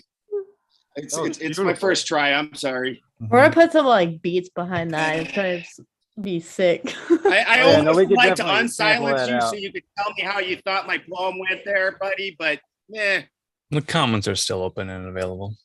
That's funny. I would really Oh, want wait. to sample that. Yeah. Wait, no, did homeboy come back in? Probably. Well, when we're in the flow state, we don't go out of the flow state. So we have moderators in chat who are alerting us to people who are persnickety. Oh, you could post memes in the comments. Thank you so much, Ben. And I'm glad that you were inspired to finally start writing poetry. I want to commend you on your first poem. It's very far more excellent than most people's first poems. And I encourage you to write many, many, many, many, many more. I think that Do it. Do it. it might be your calling. That was really good. That was Yeah. thank you. I Let's, got I chills. had an excellent muse. Yeah. I have the bingo board of our winner tonight. I can present that to you all now. Here it is on the Twitter. That's not the window. I'll try again. All right. Where is that window I'm looking for? Here it is. I'll try again.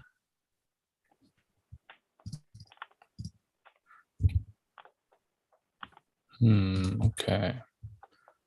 I'll close this window to open this other window. When what's that idiom where one window closes, two other doors open or something? Yeah. Yeah, something like that. Something to that effect. Okay, let's. Sometimes when a thing happens, another thing happens too. So here is our winner tonight. Are we seeing the Zoom link? Is this I like your version. to the Twitter? Oh, beautiful. This is at K Seeking Truth. We have a bingo board. Look at this beautiful board. Honey, doctrine, Shin, shin, orb, spirit. current, C, gene keys, time, Thelma, herb, sodomy, Sodomy. water, Water. bullseye, I like bullseyes in the middle. That's a brilliant way. dragon, This word has a emperor, lot of style. Wendy, vortex, knights, Knight, knights, black mirror, palm, astral, Greek, death card, tarot, Jupiter 13. This is a wonderful board, and it is already won tonight. Thank you again. That is a perfect example of a psychic bingo board. Anyone who's never made one before shall be inspired to do so. Tonight is a great night to prepare a board. And once you've filled out the 5x5 grid of the bingo board, the magic square, you can play that board after you've presented it in a place where it's time stamped. So we know you've created the board before you've played it. That's the psychic aspect to predict what we're going to talk about on a Saturday night. And then once the show starts on Saturday night, you can highlight the phrase, the word, the idiom, the meme, the thing in the square, that concept, the idea in the square. Once it's been manifest, it's been represented, it's been accounted for, you highlight that. And just like bingo, you can win with 5 in a row, acrostic, horizontal, vertical, 4 corners. And of course, the blackout prize is the grandest prize of all. And you are a verified, certifiably insane psychic for doing the unimpossible and making it. If you get blackout bingo, you win the manifest. prize. The ultimate prize that I've offered up personally so far, that I will yell at you for 20 minutes straight. It could be yelling compliments. Mm-hmm. Mostly. I'll give up a little bit of the details. It will be mostly yelling compliments, and there will be other random stuff. Now I know it sounds John like will exhaust his voice on your behalf. now I'll only yell. I won't scream. I might scream just a little tiny bit, but I'm not going to scream it. This is a grand prize, and the excitement of sounds like the finally best having a way to blackout bingo winner Yeah. will be wonderful. And it's your choice if you win with blackout, and I'm going to yell at you. If you choose to receive the prize, you can choose whether you want it private or on a stream or with a selective audience, or divide it up over 1 minute at a time over the course of a year. That'll all be totally up to you.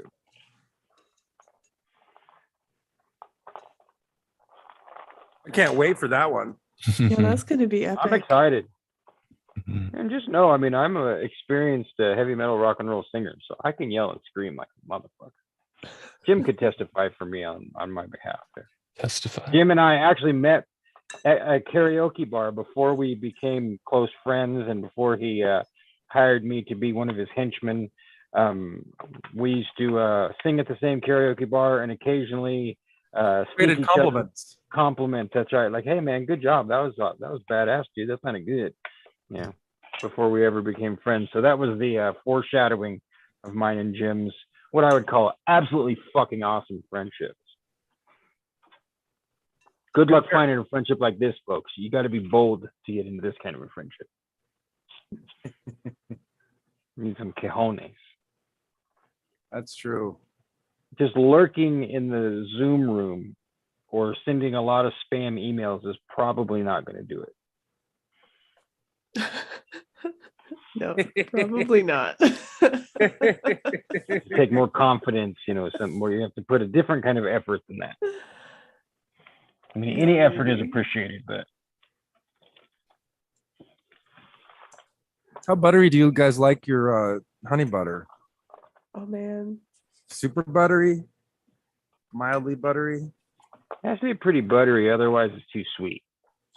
Now that's just my own. I think that's kind of like my own training. Like if you make it too sweet, then it's not really right, Now I prefer it too sweet, personally. I mean, I could probably even go 50-50. Different levels of butter. Yeah. Yeah, I might have to make several batches. One super honey butter, and one lightly honeyed. Honey. It's so sweet Honey anyway. buttered up. Buttered. Butter babies.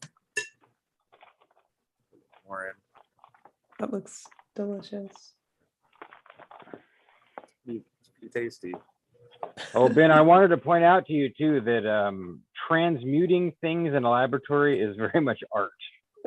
Now, it might not be visual or auditory. It might not fall into any of people's regular categories of art, but it's very, very much, it's like the art, the real art. I appreciate that. I've always felt like that artistic side of my brain is horribly lacking. Like, I just don't do artistic things that traditionally people think of as artistic. But I Well, also you know- don't visualize things worth a shit either.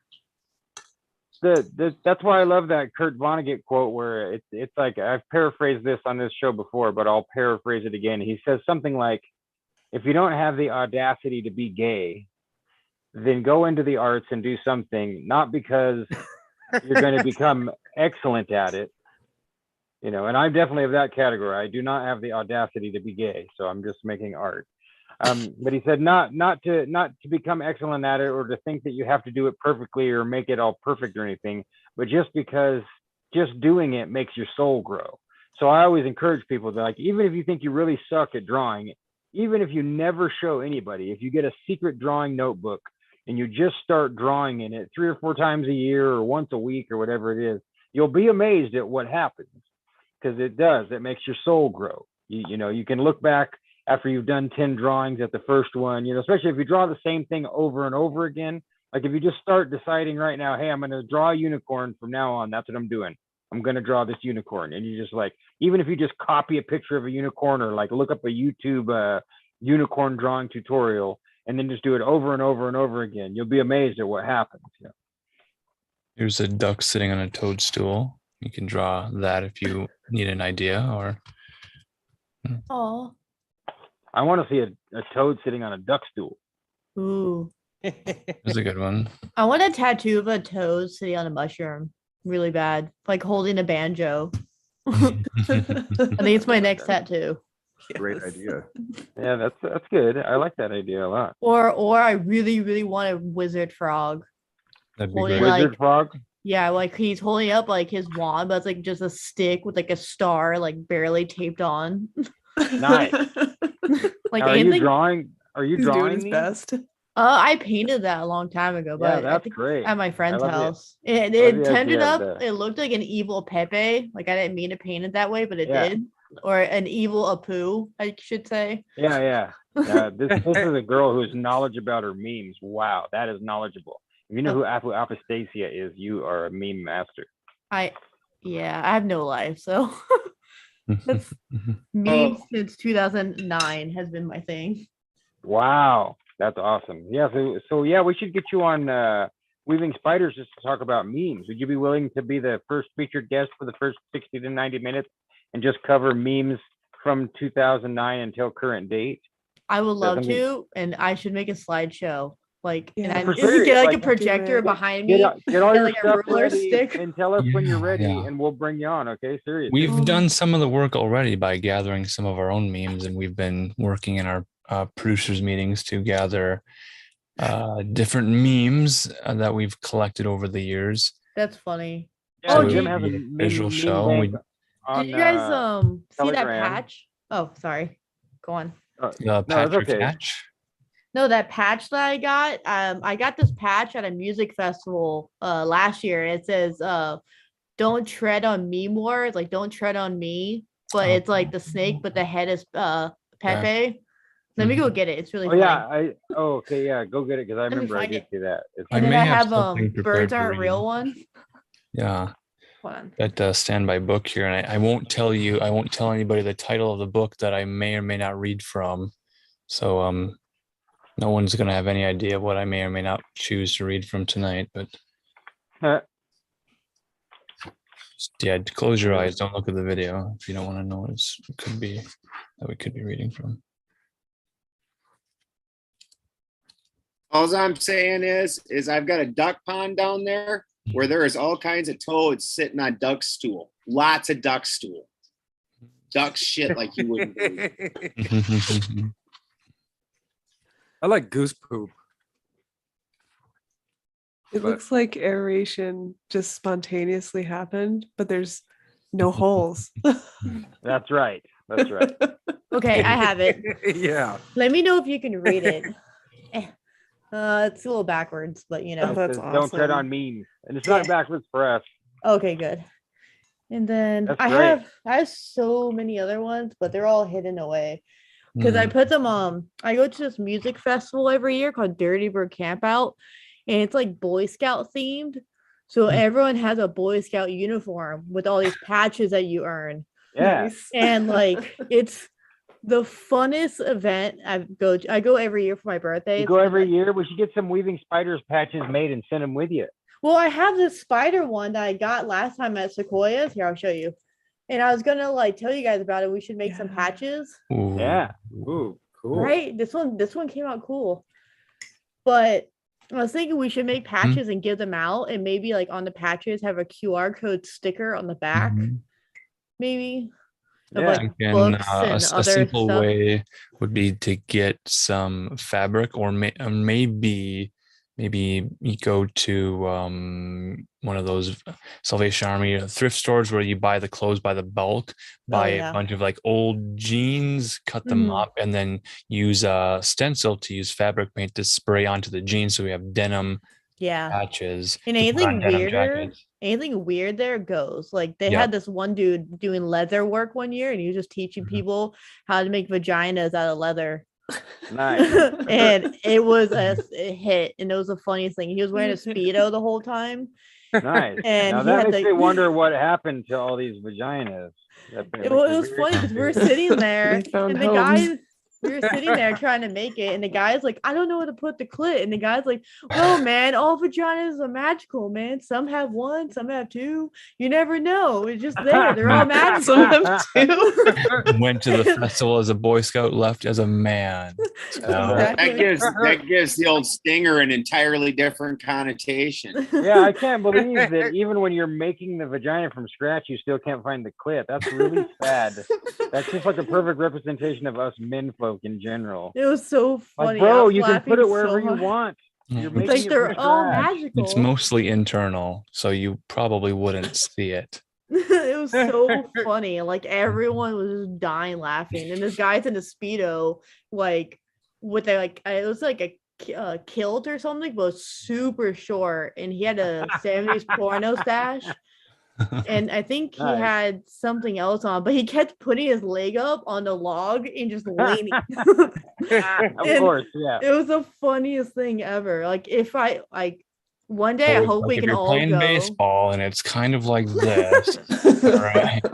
Yeah, it's maybe showing off we the could whole scenario. determine, perfectly. so the balls don't go all the way in. I mean, Oh my god! One day I hope we all can go because I convinced my dad and his wife to go, and they're going to take their trailer, and it's just Nice. like, so like they had. It's not just a music festival. Like during the day, they have arts and crafts, painting, a comedy show. There's a river where you can rent kayaks, Sounds like a surfboards. blast. State of Yeah. California? Yeah, it's in Modesto Reservoir, and it's clean. Oh, like- wow. It's a Modesto Reservoir. Oh, my God. yeah, and like it's nice. It's the only What's festival. going on in Modesto? Stay bunch there. of gutter A punks. huge, it sounds like a huge festival band. It's themed with Boy Scout uniforms and patches. Apparently, there's arts and crafts. There's people making vaginas out of leather as an Yep. instructional course. There's rentals for the reservoir for kayaks. What else did you say? You said more stuff. There's like during a the day. comedy show, a talent show. Yeah. You can go up there and talk about like whatever you want. Yeah, open mic. Yeah, they have anything you could think of, and there's sports during the days like tug of war, archery, baseball, soccer, and everyone has a team. I think there's 4 teams, like red, orange, green, and every year I've won surprisingly. In the third year I won the scavenger hunt. We got first place. And Nice. then what else? It's literally a summer camp for adults, and everyone's just doing their own thing. And it's the cleanest festival I've ever been to. Like there's no trash anywhere, which Yeah, is Boy Scout nice. theme, you have to be perfect. Everyone's on Scout's honor Yeah. to make it perfect. It's so fun, and archery is even more fun. Then I met the guy that does all the drone footage for them. I think he was from Colorado or something, and he moved to California to like work with Dirty Bird, and he does all the drone footage, and he like takes apart all the GoPros and the drones and redoes everything to make it lighter. And it was Right. insane to hang out with this guy. He was so smart. But Wow. I think Sounds like a blast. one day when I'm super rich, I'm gonna pay for all of our tickets, and we're gonna have a spiders, campsite, because some Mhm. people have like their own campsites with a group of Yeah. people. Like there's this one called Cougar's Den, and if you Mhm. go by them, it's a bunch of older ladies, and they Nice. have like flamingos everywhere, and you like get a patch if you do stuff for them. Like, oh, I need my lawn mowed. Can you come over and mow my lawn? And then and you go over there and you pretend to mow their lawn, and they the like give Cougars you patch, and they're all looking for Johnny on the spot. yeah, and they all give you like patches. They'll give you vouchers for free alcohol at the bar for the rest of the day.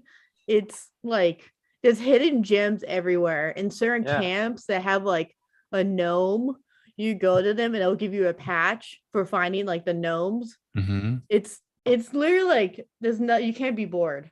So it's like Sounds great. it's like a postmodern Renaissance festival. Yeah, and it's nice too because no one's really on drugs. There's just a bunch of like people that Now are just that's like, cool. yeah, it's not like EDC or everything where everyone's rolling balls. It's just everyone's Is just this having. 18 plus, 21 plus? I think it's 21 plus. Okay.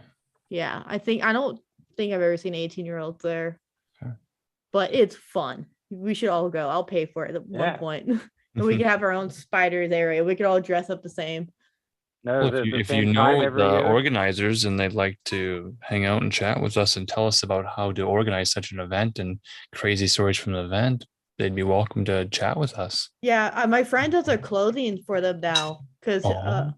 so he got in. I don't know how he did it, but he owns like a clothing factory in LA, and Okay. he was our neighbor a couple years ago.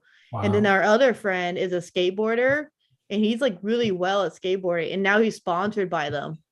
So I think if you Interesting. just go and post pictures of like, even like I posted a picture wearing their jacket, they sent me a free $80 fanny pack. Nice. And I was like, what? All I had to do was post a picture? Okay. Yeah. So Wow. they're not hard to work with. They're still pretty small. And I think, yeah, we should Dirty all go. Bird, is that what you said? Yeah, Dirty Bird Camp Out. That's awesome. Sounds very, very Quite fun. interesting. Some very good ideas there. Yeah, we should Would you definitely like go. me to read from a book that I will not name the name of the book, and don't dare look at the picture of my video. The one thing Yeah, we we're need to down here. I'm gonna settle mute. once and for all here is, are we pronouncing it Vingian or Lingian? Is it soft G or hard G? What is your preference for tonight? Either one, maybe mix it up. Okay, just kind of randomly spewing out the J's, the G's, the softs, and the hard sounds. Okay, so here we go. This is the boy who grew up to become I'll mute Sanya. myself. Please be respectful of the reader.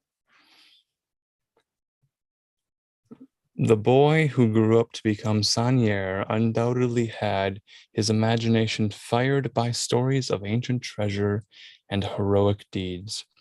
Here, close to the old gold mine of Blanchefort, known and worked in Roman times, and within reach of the Roman mint at Arles, Father Sanier, as we have seen, suddenly became rich. The strange story is perhaps complicated and made stranger still by the history of the Frankish, Merovingian, and Carolingian kings who once ruled in southern France. The period following the fall of the Roman Empire is one of the most confused and least known epochs of human history. Officially, the original United Empire ended in 395 when Honorius and Arcadius, sons of Theodosius the First, took control of the western and eastern halves, respectively, with much respect. The Western Empire fizzled out ignominiously when Odoacer deposed the Roman Romulus Augustulus, the last Western emperor, in 476. Who comes up with these names? These are difficult to pronounce. The Eastern or Byzantine Empire, however, survived until 1453, when Emperor Constantine the XI, that would be 10 plus 1, the 11th, Emperor Constantine the 11th, or is it pronounced she? Is she like a Chinese emperor? Emperor Constantine, I'm going to go with the 11th, was killed during the Turkish conquest of the city of Byzantium or Constantinople. Many unusual things happened during the last years of the dying Western Empire and immediately afterwards, and many of these events affected the area around Carcassonne and Rennes. From 462 to 486, Gaul was more or less nominally in the hands of the independent Roman governor Sigarius, like it's not like a cigar, it's pronounced Syagrius. But the first Frankish dynasty, the Merovingian, was already well established. The founder of the line, Clodio, sometimes known as Clodion, ruled from 428 until 448. He was succeeded by Merovec. It's a CH like cheese. Queso, in case you wanted to know, who was followed by his son Childeric I, who was in turn succeeded by his son Clovis I. Clovis I. This Clovis married a Christian princess, was converted by her, overthrew Syagrius,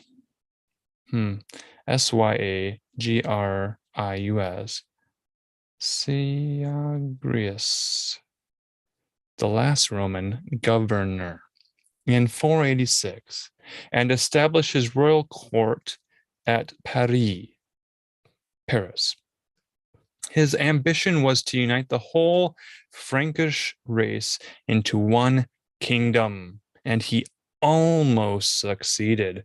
Very roughly speaking, the area north and east of Paris was the Frankish kingdom of Austrasia, and the region west and south of Paris was the Frankish kingdom of Neustria. To the south of Neustria, running from Spain to the south of Burgundy, lay the Visigothic realm, which contained the citadel of Rede, destined to become Rennes-Château. Fact and legend become curiously blended in the romantic but shadowy figure of the Merovingian king Dagobert II. And this is the monarch mentioned in the short, simple code on the smaller of the two manuscripts allegedly found behind the broken altar in the church at Rennes. Legends and some manuscripts and other codes suggest that Dagobert II died in 681, but several historians prefer to put his short reign from 673 to 678. Romantic and chivalrous traditions show Dagobert II as an altruistic warrior king, dying after being trapped in an ambush by treacherous enemies. They also tell how Dagobert, realizing that the situation was hopeless, held off the enemy in a narrow, rocky defile while the most trusted companion in arms escaped, carrying the king's 5-year-old son. This lad was said to have become King Sigebert IV, and to have been buried at least in the wall of the ancient church at Rennes-le-Château, along with the royal treasures of his murdered father. Supposedly, the secret of that treasure was also given to the faithful companion who had saved young Sigebert's life. At the same time, the boy was entrusted to him. He must have been a friend indeed, if the desperate dying King Dagobert dared to trust him with both his son and his treasure.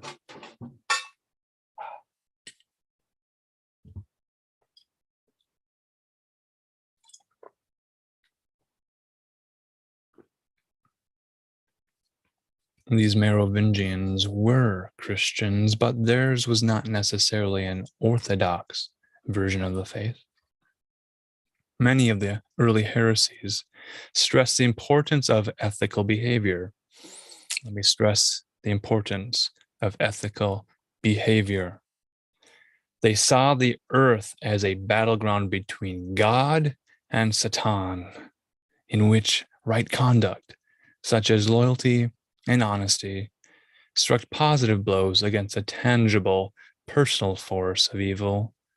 Creeds, liturgies, and rituals were not enough for the early heretics. Their version of Christianity affected the way a man lived. This could explain Dagobert's trust of his lieutenant and its subsequent justification. There is certainly evidence that Dagobert II was not popular with the local bishops and other leading churchmen of the time, many of whom complained because he was no puppet king, figurehead, or supporter of laissez-faire.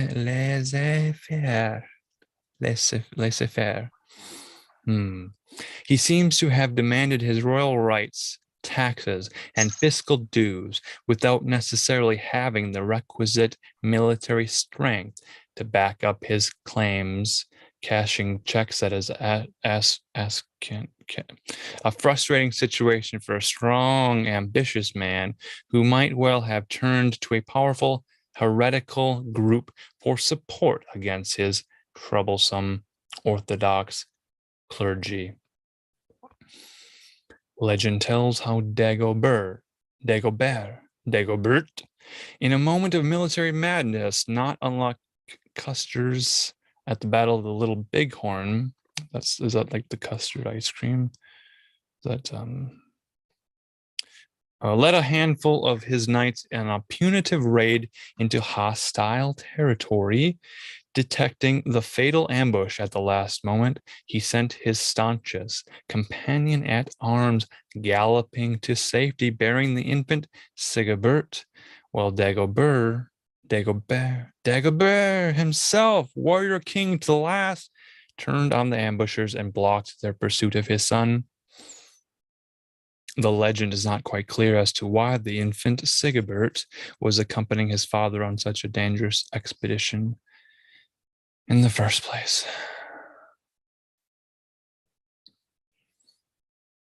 One of the most helpful books covering this early period is not Dan Brown's book. It's William Hadrill's work, The Long-Haired Kings. He refers to Dagobert II's 20-year exile in Ireland, his restoration by Saint Wilfrid to the throne of Austrasia in 676, his subsequent assassination, and Saint Wilfrid's learning of it in 6080 from an irate bishop who compared Dagobert to Rehoboam, son of Solomon, sun and moon. The bishop's remark is one more strange coincidence that links Dagobert to Solomon, and so symbolically with the lost treasure of Sion. On the face of it, of course, he is simply comparing Dagobert's extortion of taxes from an unwilling Visigothic Frankish populace with Rehoboam's treatment of the Israelites, and there is no good reason to suspect any deeper implication, but the faint suspicion lingers stubbornly.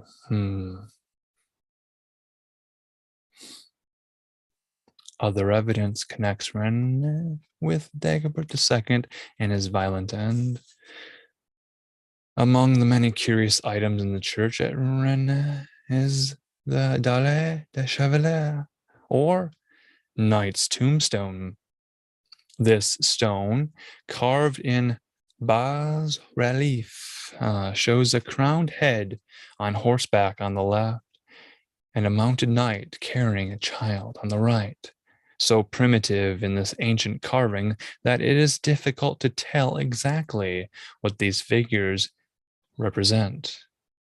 Some investigators have suggested that they are religious carvings showing the flight of the Holy Family from Egypt into Egypt to escape Herod's daughter of the innocents. It is possible to see the carvings as the infant Jesus, Mary, and Joseph, but the ambush of Dagobert and the escape of Sigebert seem more likely given the history of the Heria. Okay. It is believed by the people of Rennes that the scene does, in fact, show Dagobert and his infant son, and that the stone was once mounted horizontally along the side of Sigebert's tomb. Ooh la la. If in accordance with Frankish and Visigothic practice, the king's treasure was buried with them, then the words, "and he is their dead," which occur in the coded manuscript, could refer to the resting place of both monarch and money. It is in the father-son relationship of Dagobert and Sigebert that history and legend may have parted company. The first Sigebert was assassinated in 575 and was not father or son of a Dagobert. Sigebert II died in 613. He was not a direct successor of a Dagobert. However, Dagobert I, who died in 693, did have a son who succeeded him as Sigebert III. This Sigebert, who died in 656, was the father of Dagobert II, who did not succeed him until 673, 3 reigns having intervened. Legend may simply have inverted the father and son situation. Sigebert III may have died in 656, leaving an infant son to be cared for by a trusted knight. That son then grew up to become the Dagobert II of the manuscript code and was eventually buried beside the Dailler des Cheviers, along with his treasure in the church at Rennes. There is no proof one way or the other. The third and final Dagobert died in 715 and does not seem to have been connected with any Sigeberts, ambushes, treasures, or the coded date, if it is a date of 681, assuming that 681 may be regarded as near enough to 678, the year when Dagobert II died, then codes, history, and legends can be marshaled into some sort of reconciliation. If Sigebert III is the crowned head on the tombstone and Dagobert II is the escaping infant, then the coded message, "This treasure belongs to Dagobert II, king, and to Sion, and he is their dead," makes much more sense. Dagobert's body and the treasure were probably buried together in the wall of the church at Rennes, or in a secret crypt below it, to which the Dailler Chevalier may originally have given access. One of the most peculiar events in Frankish history is the odd manner in which a senior court official, the mayor of the palace, eventually gained a hereditary ascendancy over the actual royal line of Merovingian kings. In 687, Pepin II then only mayor of the palace in Austrasia, defeated the Neustrians and reunited the whole Frankish nation. His son, Charles Martel, famous for his great victory over the Turks in 732, which threw back the Arab invasion of Europe, was also mayor, not king.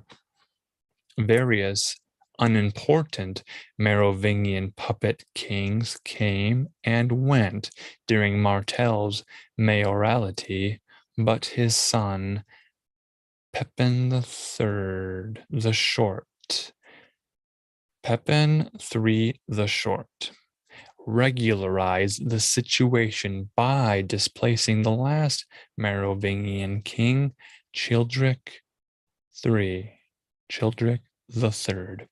and having himself officially anointed and crowned as King Pepin I in the ancient Merovingian capital of Soissons, Soissons. That's a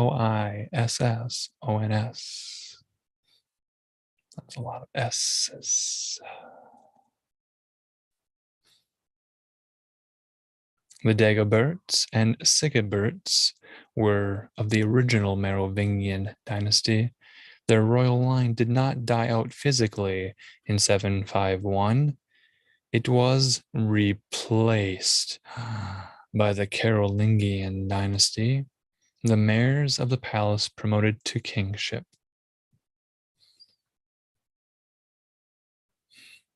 It is possible that Berenger Saunier's ancestors were descended from the original Merovingian royal line, or at least believed themselves to be.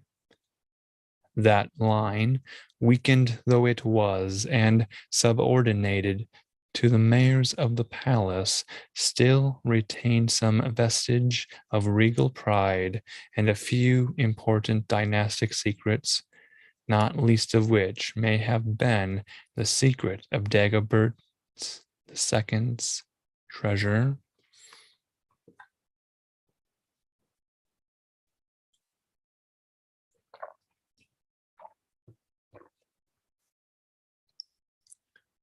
The idea is not beyond the bounds of possibility. J.R.R.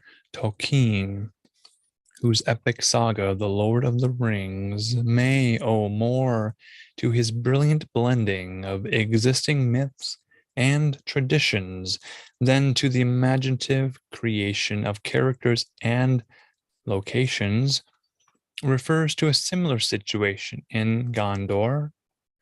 In the great city of Minas Tirith, the ruler is Denethor, the steward, and on his death, the stewardship passes to his son, Faramir.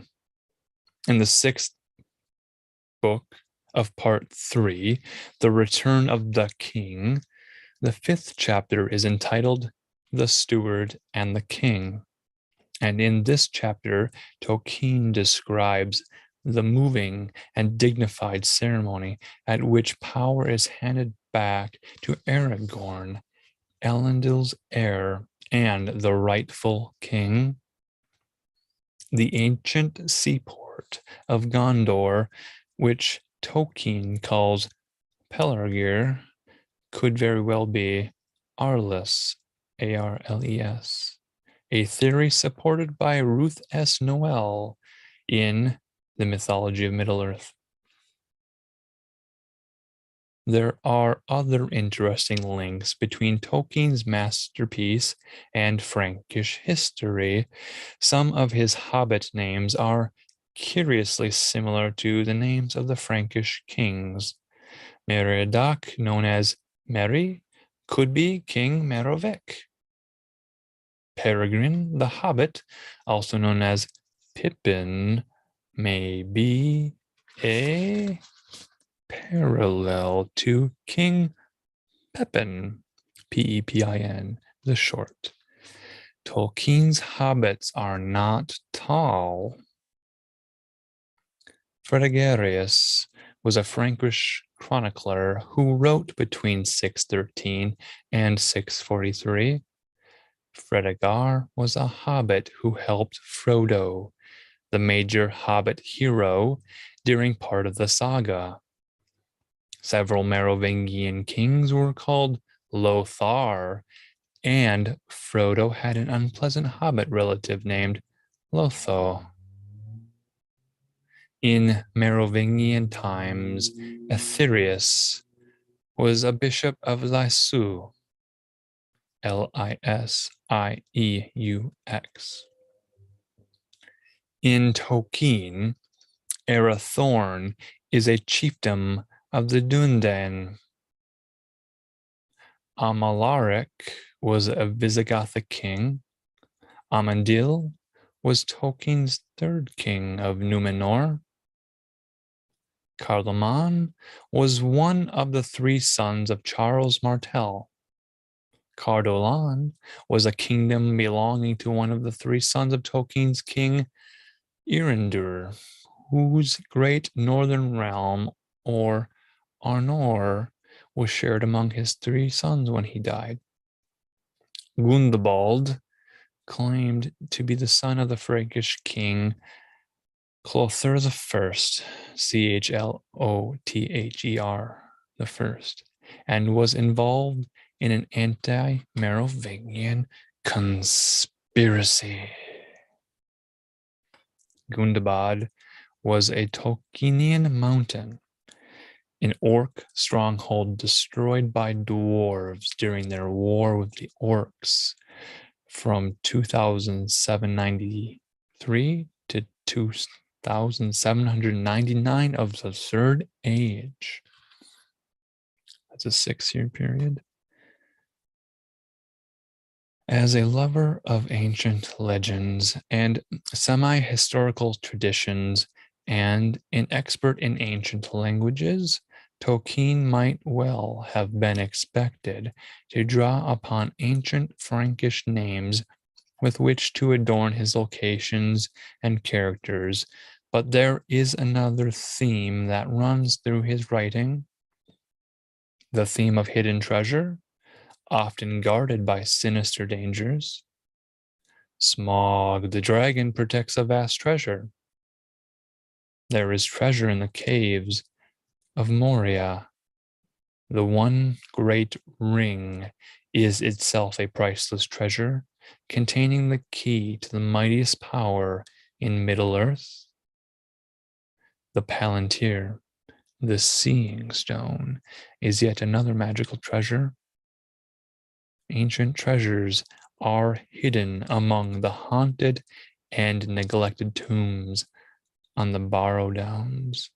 The wealth and learning of centuries are stored in the vaults below the great city of Minas Tirith, also the Vatican archives. These similarities may be simple coincidences. I think not. The plot of one saga may resemble the plot of another merely because adventurous and mysterious tales of lost treasure and terrible guardians have fascinated listeners and readers for generations. Nevertheless, there is a clear implication, both from history and from local tradition, that the mysterious treasure of Rennes is connected in some way with Dagobert's revenge.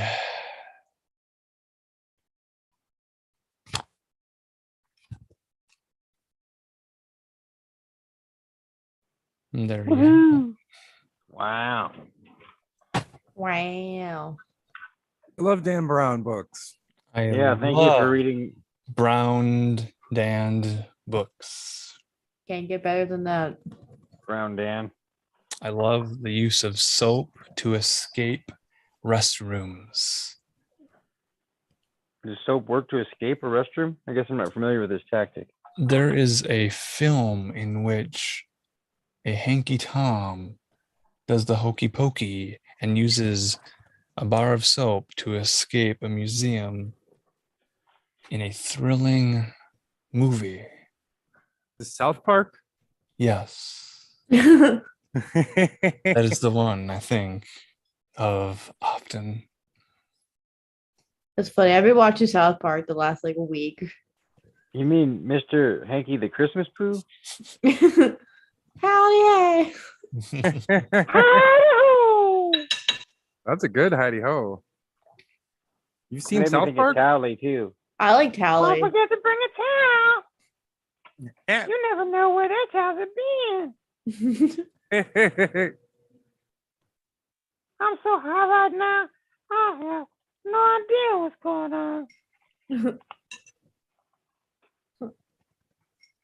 That was probably the last time I watched any South Park was back in that era. So Yeah, I haven't watched it in a long time, but I It's have the been a last while. couple of days because it's on. The new ones are just so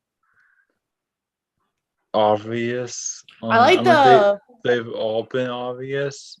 I like but, the like- one though, the recent one with their Carmen's like a real estate agent and all the Colorado people from Boulder are Yeah, driving that out. one was funny, and they break the backs from the window. Bottle water, Tesla, and they're all making fun of like people from Yeah. Boulder. I like that was funny. that one, and the one when they made fun of anxiety Oh yeah. being like a virtue, and Cartman is going around. I have anxiety. I forgot about those ones. What was the other one too? The one with the margarita machine, and he's trying to Yeah. return it for his dad. He can't. I actually also kind of like the Integrity Farm stuff. Oh yeah, the Like oh that. my god. That's kind of funny. Yeah, Like it's not all bad, but it's not as what it used to be. It's not on the No. same. And honestly, though, they do have that right because I work in that field in the whole cannabis industry, and they make fun of it pretty well. It's on point. Yeah. Like, it's so funny. Good old South Park. I used to hate watching it a couple years ago because it was just so annoying. But now I'm like, okay, that was just dramatic.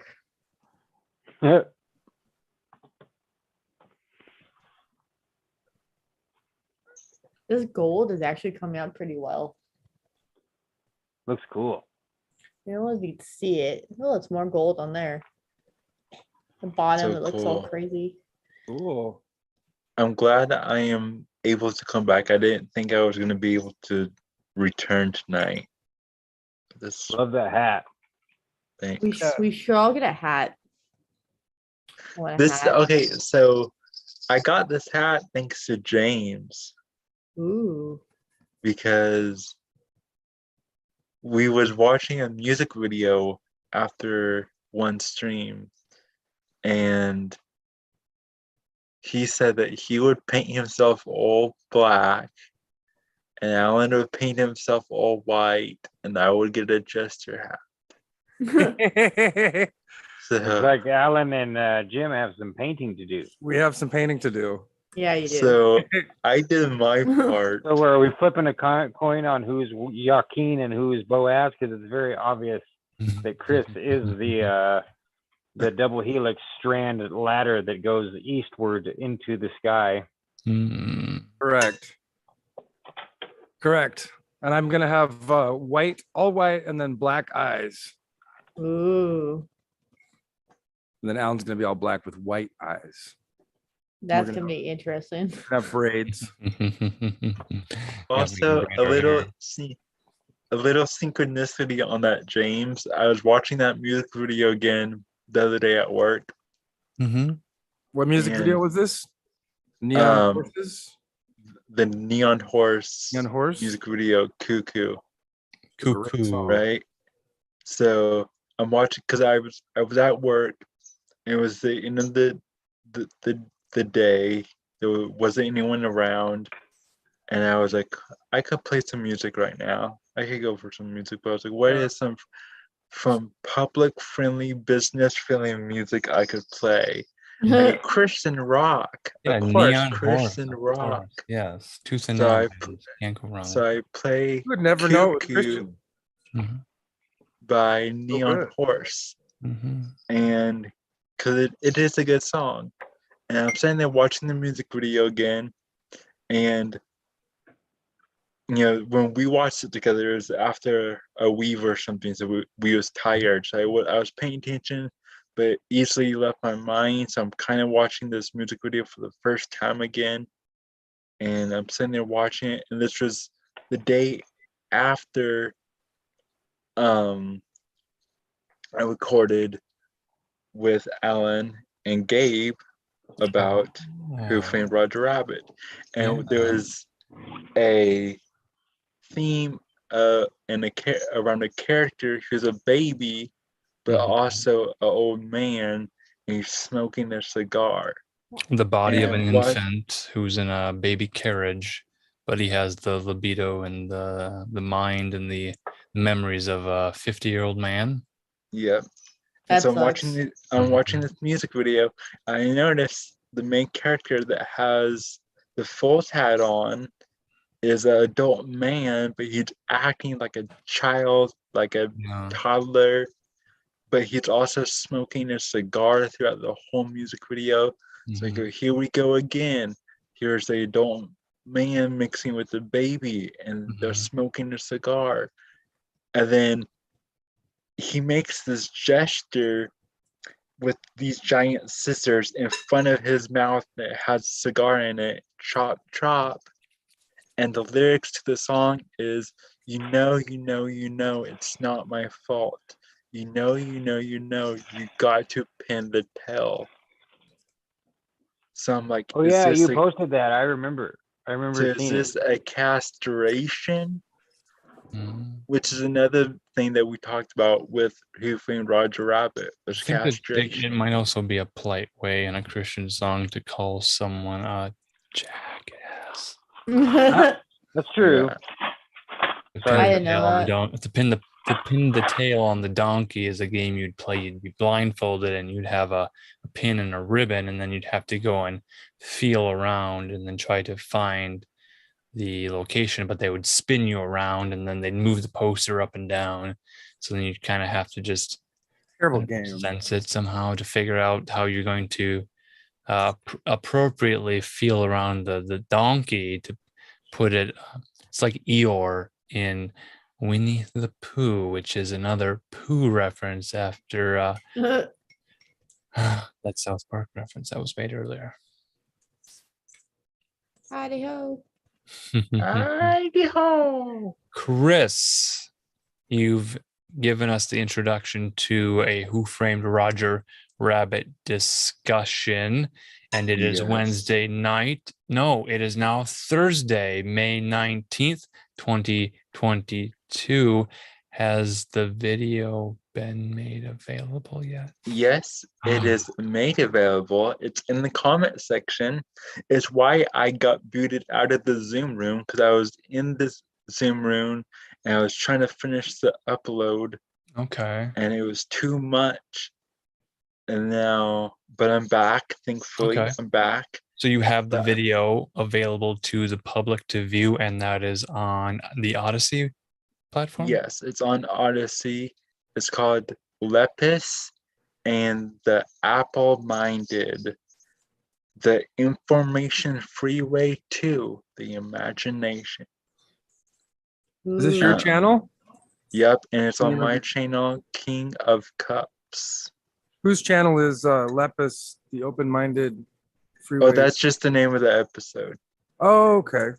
Yeah, it's a bunch of word salad because Mhm. I wanted it to be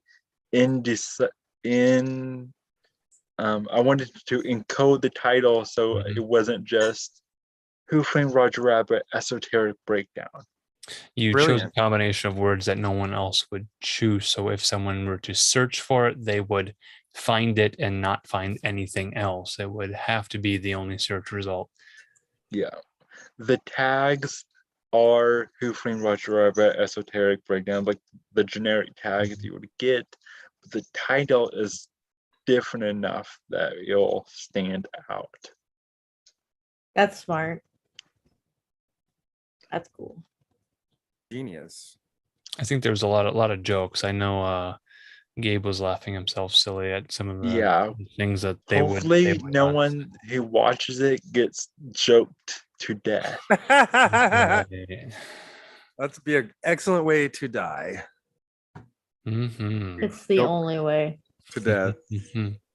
But yes, go please watch it. It is the launch of my Odyssey channel. Do you have a link you can drop in the chat?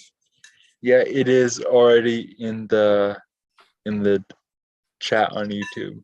I will also at some point update the real web page, guys. It's a real web page. It is live on the internet. It is alanmarcus.com. I will include the link to that in my media guest appearances section on my web page. There is one page. Start at the top, scroll to the bottom, take it all in at your own leisure, and there's a lot of good stuff Yes. there.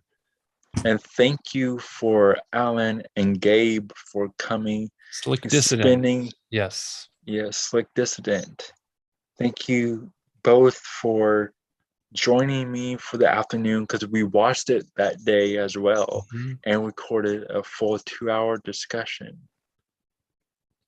So In the math, that's it's about 4.5, 5 hours of hanging out with some cool dudes. yep, it was a fun bro time. And so a breakdown of what Kings of Cups is, I'm still discovering it myself, but my initial idea is, idea research. But sometimes it doesn't get woven into a weave. Mhm. I don't have a place to put it. And I'm like, man, I'm filling up my cup, pun very intended. And I'm getting all this information. I'm filling up my cup with all this information. But what am I doing with it? Is it overflowing? What am I doing with this information? I need to document it. I need to put it somewhere so I can empty my cup, put it back into the river, and refill it with more knowledge. So I was like, a good way to document it is just to make a channel, Mhm. upload some videos whenever I got stuff to talk about. And as we say his name, I get a YouTube notification pulling the Gordy here to see if you can see the video on my phone. It's on Slick Dissident's channel. It's a new video, and the title of this one is Ben, Gemini, Frank Lynn, and Zaturn's Fractal 216 spell on the Slick Dissident YouTube channel. Ooh. Nice. So there's a new video there. It's a 25-minute video. He has his whiteboards. I'm seeing 2 whiteboards all filled out. And he's showing us some interesting uses of language, numbers, letters, and I'm never bored when Slick Dissonant drags out his whiteboard.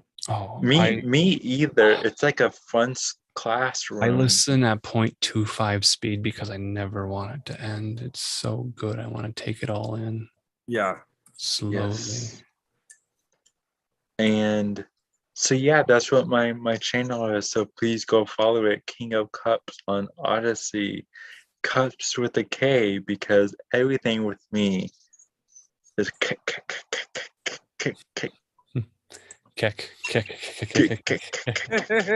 All hail. Uh-huh. Crazy. Crazy. I know James has talked about coming on in the future as well, and I got some other independent discussions I want to get out there. So it's gonna be a fun time. That's beautiful. There's a lot of great content for you all to choose from. No Netflix, Hulu, Peacock, Disney Plus, AMC, CBS, ESPN, or any subscriptions required. This is all content made available at no cost to you. If you appreciate this content, well, let us know you appreciate it. at the very least. Absolutely. I appreciate this content. Yeah. Yeah. Agreed. Honestly, I'm excited to check it out because there was already like a lot of stuff hinted at on one of the past weaves or whatever, just about how much stuff was going on in Roger Rabbit already. So like, I'm so glad that you just like emptied your cup into a brand new receptacle. Yeah, me and Chris were talking about it before he watched the show, and I was just blown away and excited about all the stuff that he had already in his head before even watching it again. Yeah, like to me, Doing a Chris had breakdown. done what he said. Yeah, there was an absolutely natural full decode that he just already saw and started to reveal. Like if it was an archaeological site and it was brand new and we showed up, it's like Chris already has the whole damn creature uncovered, and he's like, well, here's the head and here's the tail. Who framed Gobekli Tepe? Thank you guys so much. You know, I honestly was just saying that stuff from what I had remembered from that movie because I watched it so many times as a kid. I had the VHS of it, and I would watch it over and over because as a kid, I really enjoyed it. I loved movies that took place in a studio lot or on set. So it was kind of like behind the scenes, but not because it's scripted. And so I loved Who Framed Roger Rabbit, Animaniacs, Tiny Toons. I loved all those. The other thing that we didn't get into was an animated cartoon. I think it's 20-minute episodes called Bonkers. Did that take place in Toontown? Do you guys remember a cat named Bonkers? Never heard of that. I vaguely remember that. I'd have to look it up. Let's see. Yeah. Is it a movie or a animated short or a serialized cartoon show? Bonkers. It's Disney's Bonkers from 1993. There's one season.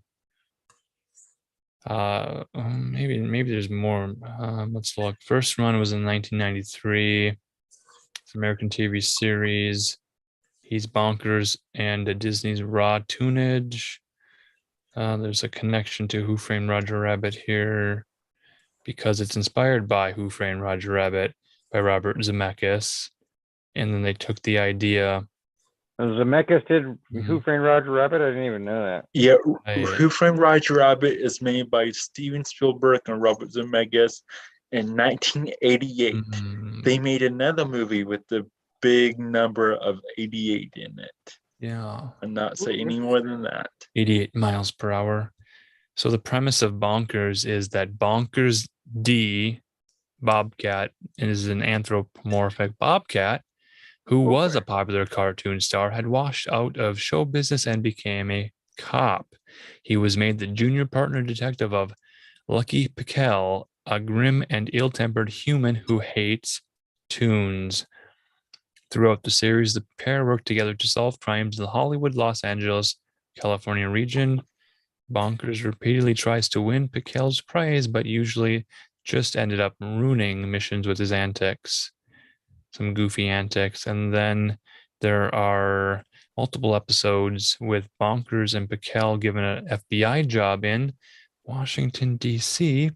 And with great glee, they finally separate, it looks like. So again, very interesting that they would go to Washington, D.C. and have a bobcat become a police officer to take care of the tunage, the raw tunage. Now there's also this other series called Marsupilami that you guys may or may not remember. I have not heard of that one. You've not heard of Marsupilami? No, I don't remember that one. Are you making that up, Alan? No, there's a show. I was just making it up. No, this is from 1993. There were 3 segments in the half-hour show: Marsupilami, Sebastian the Crab, and Schnookums and Meat. it was kind of like the format of Garfield and Friends, where they had the Garfield cartoon and then they had the Farm Friends. No, in the you went and Garfield. wrote these Wikipedia entries and just stuck it up here to troll us. Little do you know. Am I just not sincere enough in my reading? No, I'm of just this? kidding. You believe I me? wouldn't. I don't imagine. I mean, you'd I just make be these doing up these and type of and things. they keep them up on the Wikipedia, and then I just make traffic to them and Yeah, just exactly. total mind fake people out here. If you believe there's real cartoons called Bonkers and Marsupilami and Schnookums and Meat, then Yeah. See how After naive y'all watching are? Who Framed Roger Rabbit again, I wouldn't doubt that they would do that. there are a whole series of bizarro Disney animated 22-minute episodes. You guys remember Tailspin, Oh yeah. I remember Quack Tailspin. Pack, Darkwing Duck, I remember that Adventures of the one. Gummy Bears, Gummy bears Gargoyles. bouncing here and there and everywhere. Gummy That's bears. beyond compare. They are the gummy bears. Yeah. Used to watch that after school, but it was on like at 3:00 or something, Mm-hmm. and I got home at like 3:20. Right. So I just barely caught it, or I don't know exactly what time it was. I would get home and see the last like 5 to 7 minutes of it, and so it was like, oh, I always wanted to see this show, but I'm too old for it. That's how I felt with that one show, Gargoyles, when they had that on. I would get home, it would barely be on. That's actually how I was with this is gonna make me seem really young. This is in high school though. With Adventure Time, because around this time in high school, I was very much in the hipster crowd. I liked indie films, like not true indie films, like I'm talking like Sundance, A24 type films, like the big, like the big indie films, the Hollywood indie films. And I was doing theater and I was doing creative writing. I was in that crowd, the hipster crowd. So I was like, I'm too cool for animation. And my friend, his dad, went away for a business trip. Actually went away to get remarried behind his son's back. That's none of my business. And he left his son, my best friend at the time, at my house for over a week. And so we would come home from his school, and he was like, "Oh, Adventure Time's on. Got to catch it." But it was always on, like ending around the time, or about to end right when we would get back home. And I knew the show because I would see the posters when I walked by Hot Topic, because it was they had a lot of Adventure Time merchandise at the time. So I was like, oh, this is one of those type of shows that that the Hot Topic crowd would watch, is one of those cartoons. So I never gave it a chance. Then eventually, one day, we got home in enough time to watch an episode. And it was the episode that was Finn's birthday, where they parody the murder of on the Orient Express, which was, I was also into noir films at the time. So it was like the perfect bridge to reintroduce me to animation. And that made me fall into love with animation all over again, just like I was a kid. It was a very fond memory. I never liked that show because the king or the snow one was like a creepy pedo, and it freaked me out. And I was like, I don't like this. I just never watched it. They try to play it off with him just having like his reasoning was he had Alzheimer's. Yeah, I was like, this is weird. And that was his nickname for his wife, was Princess. Yeah, before his Alzheimer's. It's still creepy. Set in. So it was still super creepy. It was so creepy. But even those pedal stuff with Tom Kenny, the actor that plays him, who also voices SpongeBob, Yeah. he's got some sketchy things happening. Yeah, it was like the people too that made what's that one show? Rick and Morty. Didn't he go to jail because he got caught doing some stuff with a kid? Something happened with him. I forget what. I try to Yeah, I not pay can't. attention to like those type of things Yeah, I can't remember too what it was. much. I just remember I Well, saw it and I was like, good thing I yeah, never watched those. let's put this in context. When we watch the show and we watch all the credits and we read all of the names of everyone who is credited for putting together this piece of art, there are many, many, many names, and it's a real shame and tragedy when one person who produces and creates the show has some dirty laundry that gets dragged out in public, and whether or not it proves to be the case in court or not, it's just those people put a lot of time and effort into their art and craft, so we can't easily just say let's throw out that entire show because one person on it was weird. These Yeah. are artists who are working in the industry. This is their dream job. They've spent all of their life preparing portfolios to present to find a job on one of these shows. And then when they get their dream job, imagine what they find out when they're actually on the inside working to see how it really is. Yeah.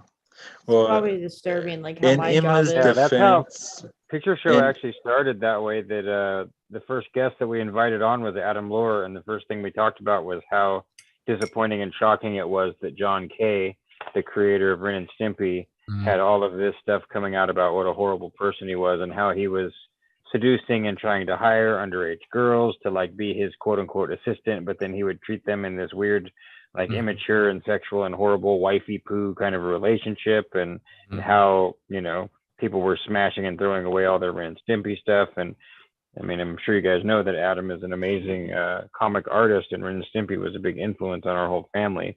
You know, like it was a big deal. So yeah. In Emma's defense, though, one of the biggest writers on Adventure Time in the later seasons, not initially, in the later seasons, was Rebecca Sugar, who Mhm. also made a show called Steven Universe. And she encoded pedophilia, and she had admitted that her goal with Steven Universe was to sexually confuse kids so there would be no male or females anymore.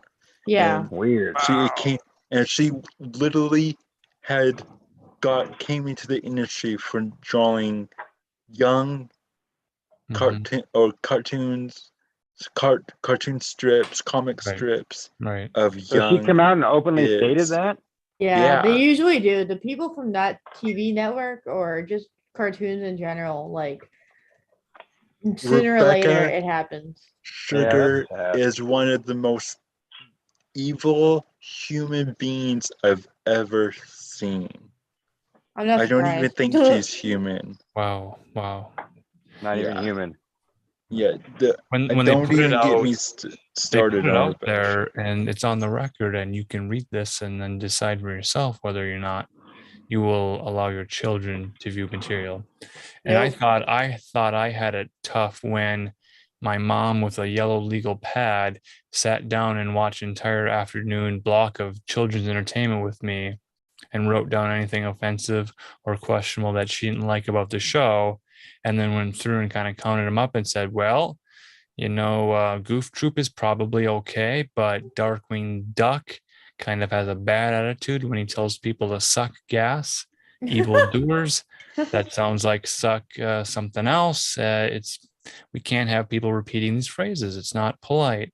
And don't even get started on Pow Pow Power Rangers, because those putty fighters, there's a lot of violence in this. And the idea that, well, you're going to go and karate chop people that you disagree with, well, there's a certain age of an impressionable person who might see that, might get upset that someone says something to them, and they might run up to them and kick him in the nards or punch him in the face. And that's probably not an appropriate learned behavior for, 3, 4, 5-year-olds. And your mom did that with you? Yes. Yeah. I kind of wish my parents did that because they would just let me watch whatever, and I would watch Starship Troopers on a repeat when I was like 5. Mhm. And I don't think that was healthy. It's common. Right. It's common for. Well, my point was, I thought that That's- was annoying then, That makes sense to be annoying, but the it's kind content of good. now that you're talking about a woman who clearly states that her literal agenda is to confuse the gender of pretty pubescent individuals. They're putting it out there clearly, and and the parents now know that, and they can decide whether or not they want their son or daughter to be exposed to material intentionally to confuse them, to make them question things. Yeah, I cannot imagine being a little kid right now. It's it would be horrifying. Alan's story reminded me of a time I was visiting my family in Texas when I was younger. And to bring this back around to a franchise I keep on talking about recently. So I apologize if it's like, he's bringing up this franchise again. But I was in Texas and we were watching the Lilo and Stitch TV series. Yeah. And in the show, they have blasters. And they don't really look like guns. They almost look like water guns. But they shoot out green plasma or netting to capture. There's no bullets. But my very, very, very Christian family that are in Texas, or even more church folk than my more closer family, like my mom and everything, who is still Christian but is more open to things, I guess you could say.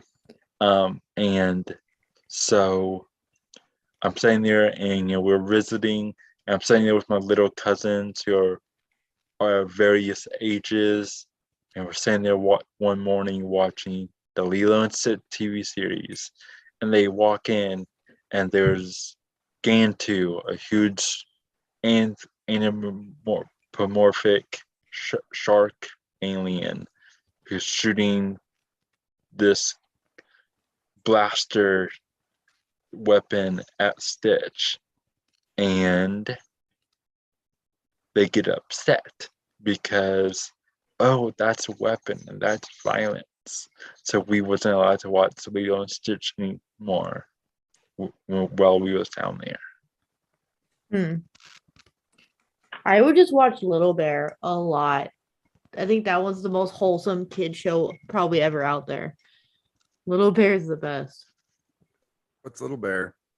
I can't remember what it was on. It was like, I think it was BBC? Nick Jr. Was it Nick Jr.? I think it was Nick Jr. because I watched Little Bear too. Little Bear was the best.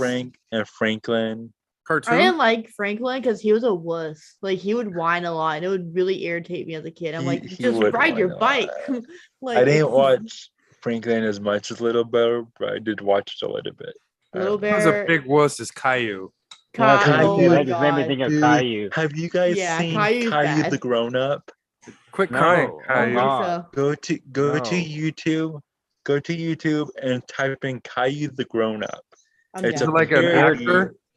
It's a parody of Caillou. It's animated just like Caillou and voice acted, but he's Oh, I've seen 22 it. years old. And he's a whiner. And he's still the same. He lives at home. He still acts the same. I think I seen that a while ago. And That's it's funny. so funny. I don't know. Did It's I tell so you guys my, horrible. my fantasy animation that I want to make about Dora? Did I ever tell you guys? Dora. No, I No. don't remember.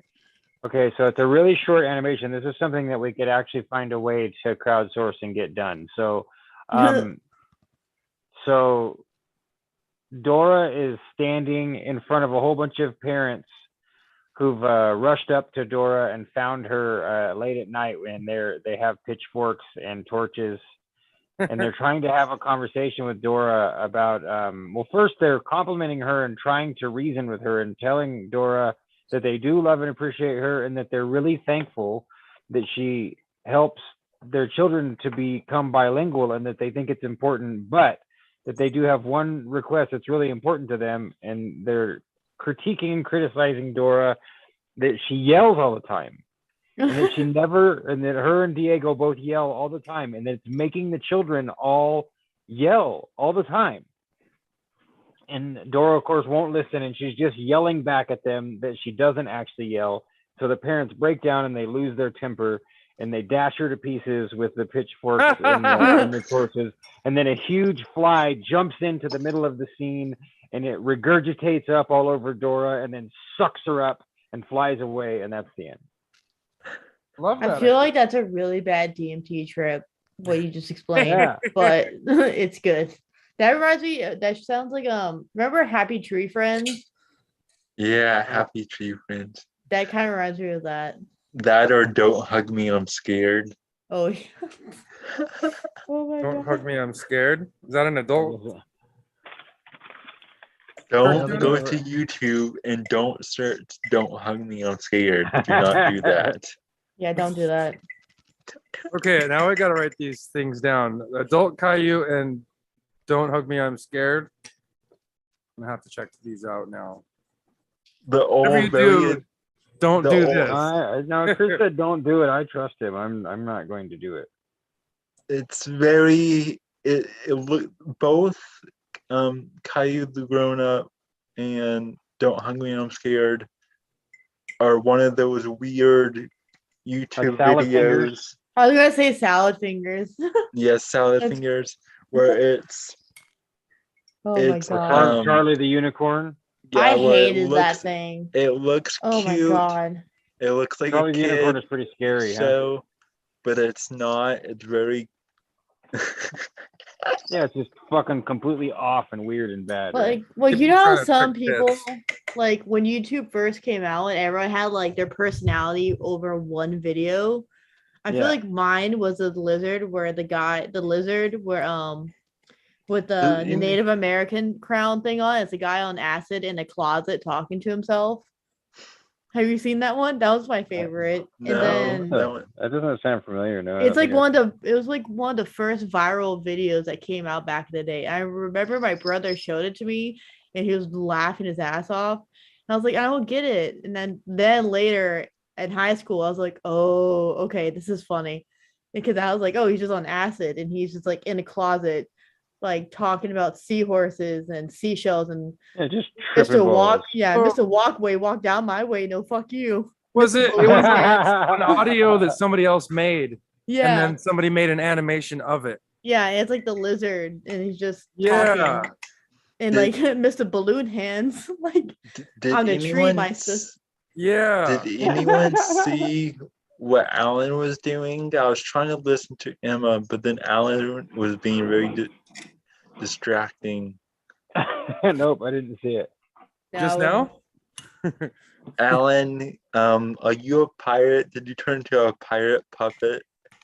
Are you Jim Henson? What's going on? Are you on Sesame Street? No, I'm just relaxing for a long week. What happened? I'm confused. He turned into a puppet. Oh, Is Alan a puppet? Could be a DMT trip that you guys keep talking about. Yeah, maybe Chris is just on DMT. Just Chris, you seeing gotta quit things smoking DMT on the streams, man. It's not Just cool. have to replay it and see it's what you getting do. old, bro. I don't think it was DMT. I think it was probably PCP. Chris is a hardcore son of a bitch if he can smoke PCP and keep that same cool demeanor. I'm telling you that right now. 3 hours, 30 minutes, and 33 seconds. You're made out of different. You're made out of different stuff, bro. I remember, like it must have been junior high. They showed us this video, like trying to scare people away from drugs and stuff. And there was this huge black dude, and he was high as shit on PCP, and the cops were trying to shoot him down, and he was coming down like from naked, right? Yeah, they mostly I've seen naked or that. completely naked. He's coming down from the second floor of an apartment complex, and they're just lighting him up with gunfire, man. They're shooting him and shooting him and shooting him, and he finally drops, and they're shooting him with even they're probably, it was back in the day, so it's probably 357 Magnums, you know. I just remember thinking, whoa, what kind of drug does that to you that makes you invincible? Like he's invincible. Like they're shooting and shooting and shooting, and he's just still yelling and pointing at him and walking right to him. Yeah. I remember being a small kid and thinking, this doesn't make any sense. Like, how does it make him invincible? Something Like, about stop PCP, you. dudes always get naked on it. Yeah. You watch I don't know Cops, why. maybe that makes them hot or something, or is Yeah, it I for think the it does invincibility? increases your core temperature. What scared me in high school is like when that dude ate someone's face in Florida with bath salts. Yeah, I remember that. Yeah, in like high school, everyone's like zombies. Like, Yeah, actually, I heard that they didn't find bath salts on him. really? Yeah, I heard later exactly that was Yeah. all just made up. You know, They like thought it was wow. bath salts, but he was just crazy. Wow. There were 2 kids in Florida that did that thing. I mean, there's one black guy who ate a homeless guy's face. Yeah, I think that's They- what it was. They said he was on bath salts, and then later it said that he wasn't. What the And there was fuck? like a white kid who was like from an affluent family, and he was just kind of going crazy. He was like walking around his house for a week, like all night long, like knocking on his parents' bedroom door every 2 hours and saying, "I'm protecting you guys from demons." And they're like, Whoa. "Oh, that's weird." And then they're like, "You need to get some help." But before he could get help, he just like ran off out of the Applebee's or something and ran down the road Applebee's. and went into some people were like hanging out in their Was it garage. Adam Sandler? Yeah, and then he just started eating somebody's face. He said he was a half werewolf, and he's like, "I'm eating humans, kill me," when the cops came. What the fuck? Right. That's How weird, right? terrifying. Yeah. What I was Yeah. terrified in high school was because my freshman year there was a body found in front of my high school. Oh, that was like Oh, a that's daily horrifying. thing at my school. Oh my god, Yeah. my school was bad. We would have 3 to 2 riots a week. Constant actual sucks. police there and dogs. And I was cool though with the security, so they would always let us know, like, "Hey, the dogs are coming today. Give me your stuff." And I was like, "All right, thanks, thank you." And then they finally put up all the gates, and there's a gates in the freshman campus, sophomore campus, junior, and senior. So every time there was a riot, they would close like the gates and sections. So everyone was like trapped in here, and people would start throwing trash cans on other people, kicking them down like 3 stories, lighting trash cans on fire. One time a huge riot happened because someone threw an open Gatorade bottle and hit a pregnant girl.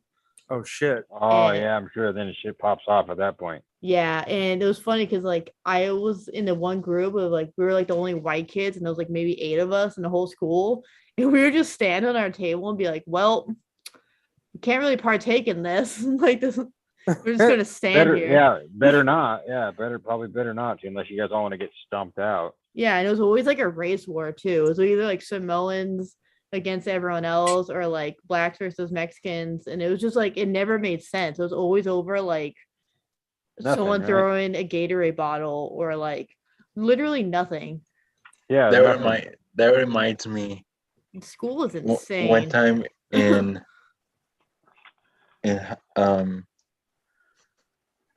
oh, this is so bad. Okay, do you guys remember the show Tosh.0. I hated Unfortunately, that yeah. dude. Yeah. Ugh. It was really bad. And He it's really was. too bad, but I do remember it. Yes, Yeah. Those are the dark So days. I I had, heard that he got in trouble for stuff too. Sorry, go ahead, Chris. But yeah, yeah, he Did he he? most definitely did. Hmm. But but in high school, since I technically have a disability, all throughout my school um years, I had what's called a IEP, basically saying I have a disability, yeah. if I have any assistance. But they didn't really know what to do with me because a lot of theirs was like for disabilities that are mental to help, and mine's physical, so I didn't really need any help outside of like like maybe Oh yeah, I understand. some IEP, what it excuses stands for? What's it in stand for, man? Independent Education Plan. yeah. Yeah, and I mean it is a useful thing, but like it's weird if you don't like usually it's more helpful if someone has disciplinary issues or something, but not just if they have a physical disability or something, you know. Yeah, yeah. So they didn't know what to do with me, so they threw me in all these special ed classes every That's fucked year. up, dude. That's fucked Yeah, up. They did that to me in and elementary, and it never helped. yeah, it never helped. No, And it's not right. but so in high school, I'm in this special ed class, and the teacher basically just let us watch. She would project YouTube videos on Nice. on Yeah. on her projector, and she would let us pick things. And one day, me and my friend told her to search for Tosh.0. So she finds a random clip from Tosh.0, and it was his skit where he's making fun of this internet video of a watermelon eating contest, and his Oh. skit for it is him doing a different type of eating contest. But I remember that. but it's he's going for the placenta, put it that way. That's funny. And I remember that. and it's blurred out, so it's not like anything shown, but she still projects it. Of course, for the poor developmentally And disabled kids. and I was like, I didn't know because I hadn't seen that one yet. And so she she turns it off really quick, like, oh no. And then Can't I have was like, oh that. sorry, I didn't know. But it was just really funny. Our It was just a teacher, funny. my drama teacher was kind of like that. She would let us do kind of like whatever because she was always, I think she was always really high and pilled out on like Xanax or something. She wouldn't leave her desk and she would always be like, "Good job, Emma," just barely clapping. And we're like, man, this teacher is like so high. This makes no sense. You know, to the point where, like we would just do whatever in that class and like people would light their desk on fire and just like do Yeah, just kick whatever. it. Do whatever you want to do. Yeah, because there's 70 kids per class. So you're gonna get away with stuff. 70? 70, yeah. Wow. That is so jacked up. Yeah. Yeah. 70 And fucking kids. Yeah, it What was the fuck? same way with my special ed class. Like there was one time, one of my friends who he just had like ADHD, but he had IEP, so like he was in there, but he didn't like fully need it, kind of like me. Yeah. So we kind of got along enough because like we was still mentally there, unlike the majority of the other kids. So it was just us kind of talking. And it was one day he decided to goof around since he knew he could get away with it, and try to jump over a row desk. Maybe like Evil Knievel or Right. something. I don't Yeah, know. get bored and find something to do, right? Yeah. that's funny. And so he lines up this desk in this certain shape, and he tries to jump to see how many he can jump over. That sounds like And my school. he gets over all of them except for the last one, which makes the desk fall over. And we're on the third story and there's 3 stories of my high school. And you know how in high schools, like they would have the like the air ducts and like the tile ceilings. The Well, foam on this, ones. yeah, the ones on the second floor, he hit the floor so hard with the desk when it fell over, it knocks a bunch of them down on the second floor. Yeah, my yeah, God. knocked the false ceiling into the room. Yeah. So we had the teacher that was below us come and check on us, like, are you guys okay? What's going on? What's What the fuck's going on up here, right? That's funny, dude. We had like hundreds of pencils in our ceiling at the end of the year in art class because the ceilings were course. so high. You would just like yeet the pencils up there, and there'll be hundreds of them. Wonderful Yeah. and effective use of the word yeet. Thank you. That was perfect. Perfectly yeeted. Yeet. perfectly heated? Well, just makes me think of where that came from. That black girl. This bitch empty. Yeet. You guys know what I'm talking about? Yeah, that's Because I have a boy who's 18, and so I make him send me memes and keep me up on all the younger meme culture. And so he showed me, like, here's the origin of yeet. I'm like, oh, cool. Thank you for showing me. So I know, do that know. with my mom, but my mom sometimes is like, I don't get it. And then I explain to her, and then she'll start sending me that meme. And I'm like, I did good. That's perfect. Yeah. The last story I'll tell from this class is that same friend had one of those speakers that you would make a speaker out of whatever object you put on it. You know, it was like a magnet. Yeah, like you stick it to your car window or you stick it to the desktop or whatever. And he would hide it in the classroom and start playing random stuff. That's funny. That's Genius. a great idea. We used to play, I had a computer class, and our teacher, I don't think in the whole 3 years I was in that class, she ever left her desk. On all of our USBs, I think we had Halo 2 or Halo 3. So instead of like doing our resumes or whatever, we'd just play Halo. And like funny. we all got A's in that class, and we never like did anything. We just play Halo or Doom. Like whoever, like that one like really smart kid would just bring like 10 USBs and sell them for like $5. And then we would all just play Halo. That's a really good idea. We had something like that, but it was one of the files on the drive that goes onto like every school computer would have access to it. Some nerdy kid kept on uploading the Slender Man game. That's funny. Nice. Dang, school was not very educational here.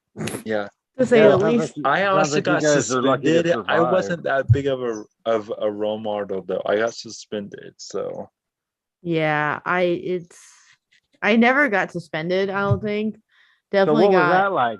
You gonna tell us the story? Yeah, how'd you get suspended? What'd you do? Oh, well, it started with a banana. Maybe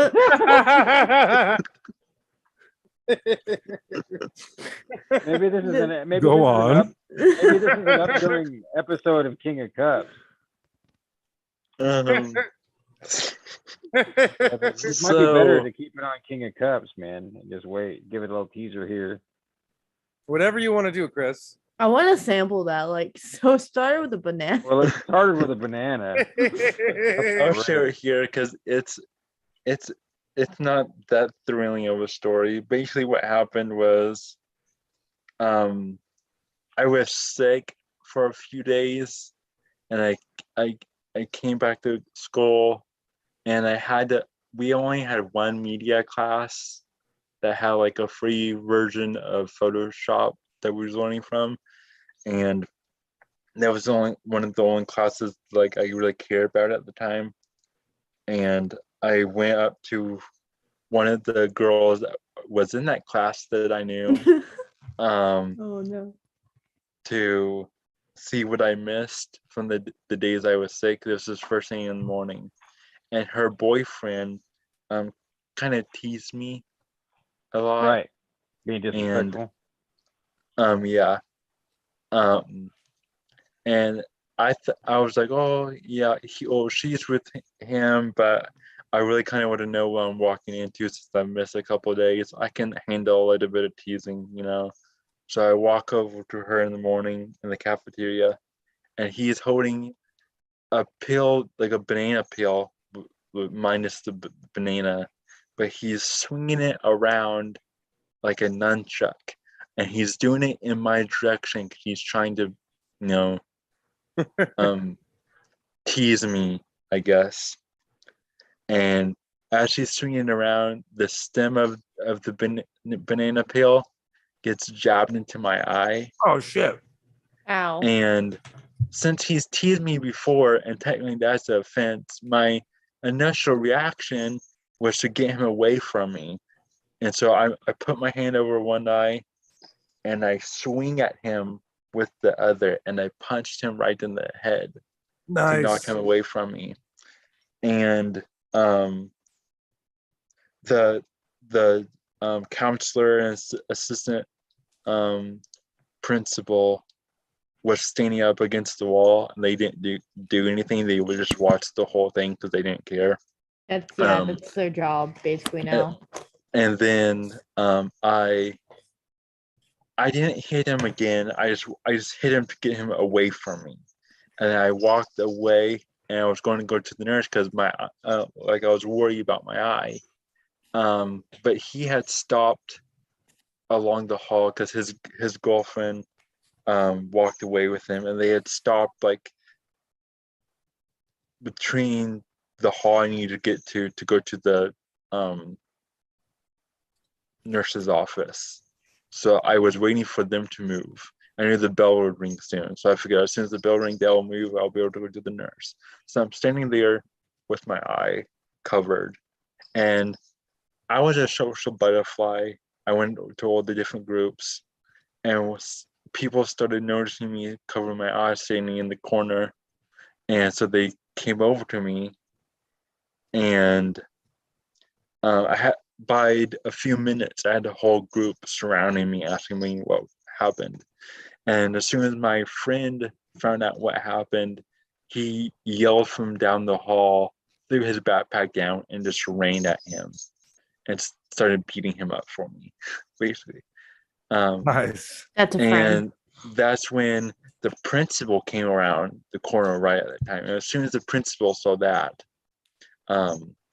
he scooped me up. The vice principal and the counselor tried to change the story and said that like I hired a hit on him, which I didn't, and they was trying to cover their butts and kind of make me out to be the bad guy and all this, but like it was fictitious. And anyways, so I got suspended for hitting him because apparently defending yourself is not a good thing. So I got suspended for a week.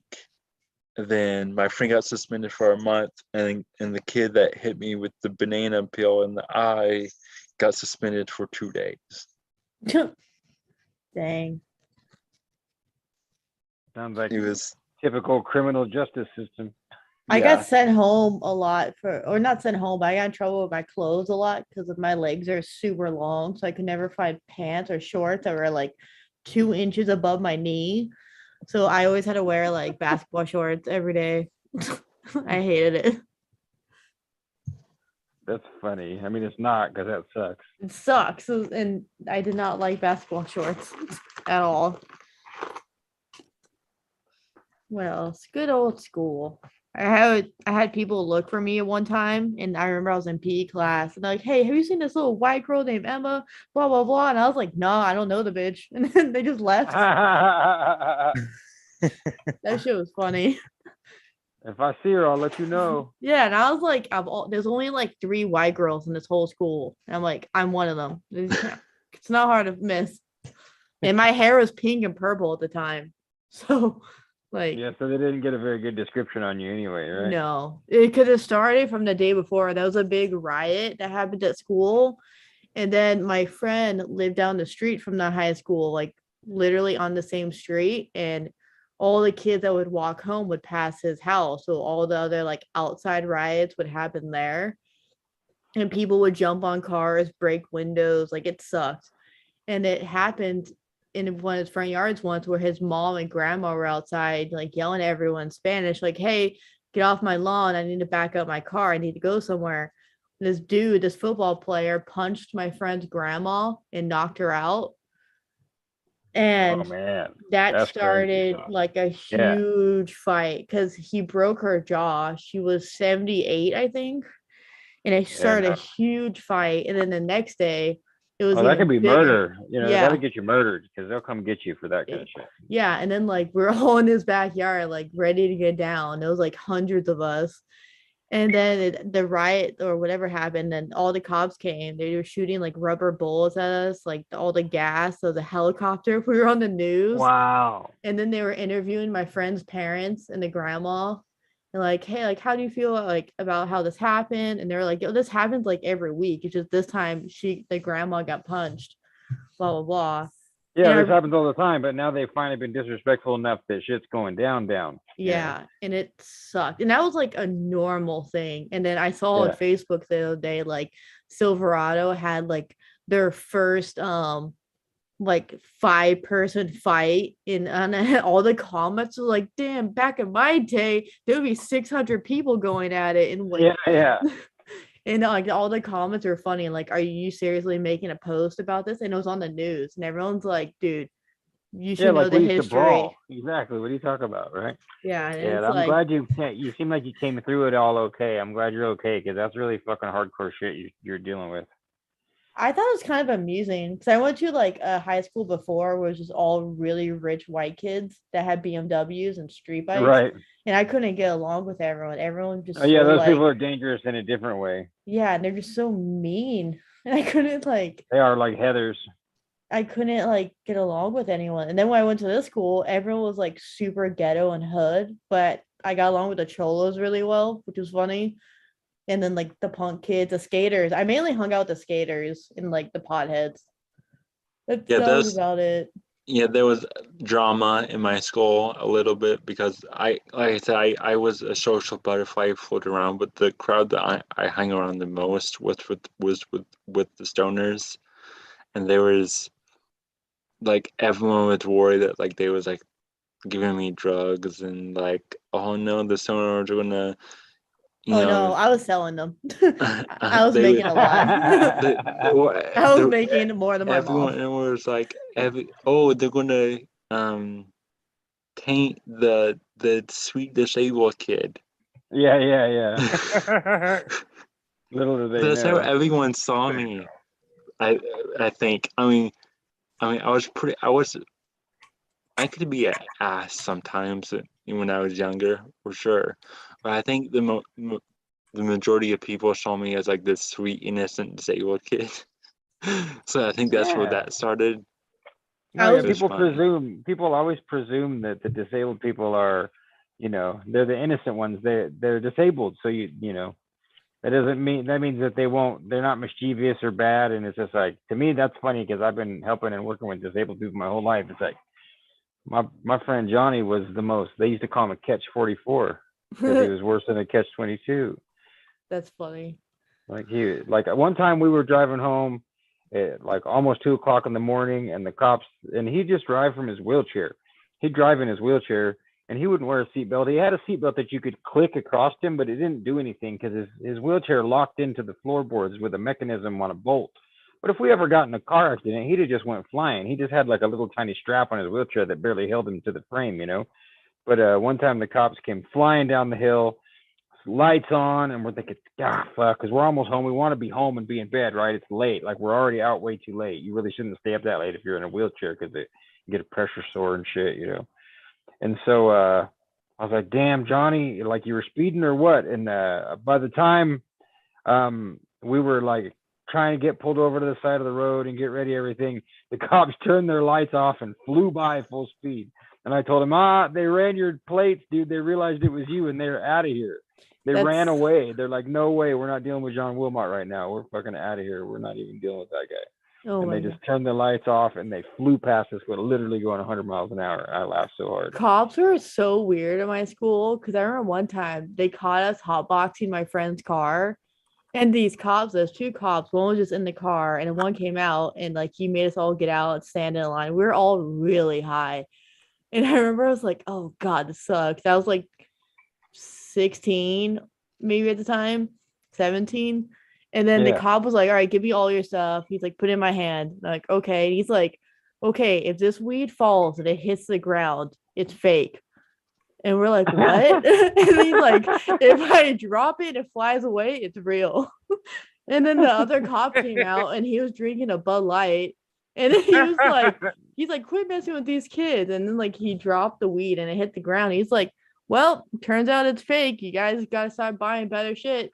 And he's like, all right, get in the car and leave. And we're just like in the car. We're like, did that just happen? Yeah, exactly. It's the same as like Super Troopers saying meow, right? Meow. Meow. Did I say meow? Did you say meow? Like, do I look like I would say meow? Yeah. Jumping from tree to tree.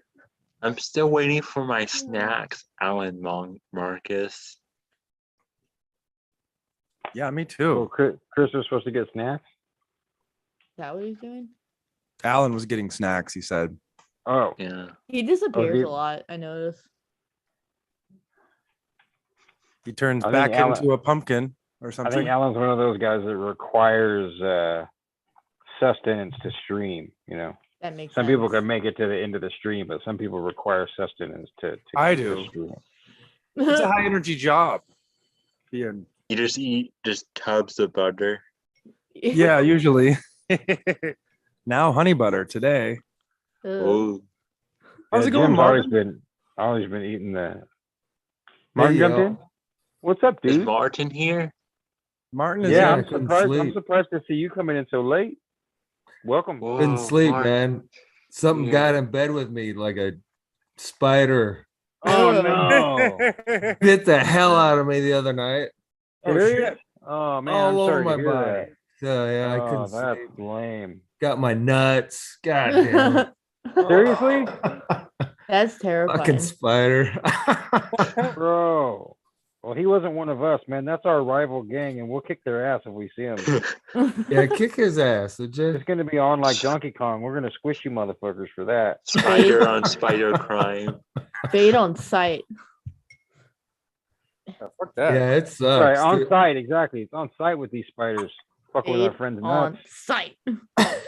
Don't be touching Martin's nuts, you nasty spiders. I got bit by a brown recluse one time in my sleep, I'm pretty sure. Damn. Oh, dude, It turned you into just this reminded me nasty of an Adam Lore roar. song, Jim. On my leg.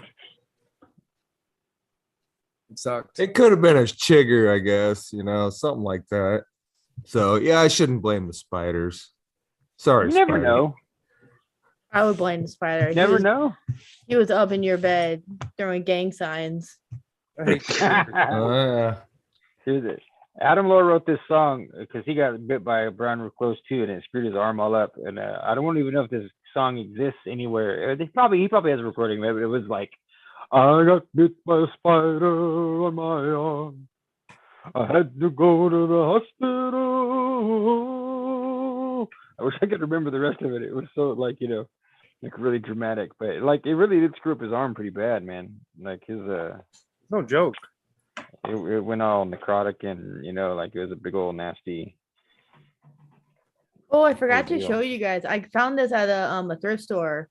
I don't know if you could see it on there. It's Oh, from nice. Whoa. 1939, and it has Nice. like all the dude's handwriting in it.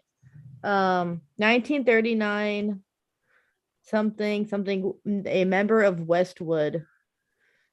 It has like some math done on the side, the monitor of the property of E.E. something. But I thought this was That's cool. I got it cool. for $1.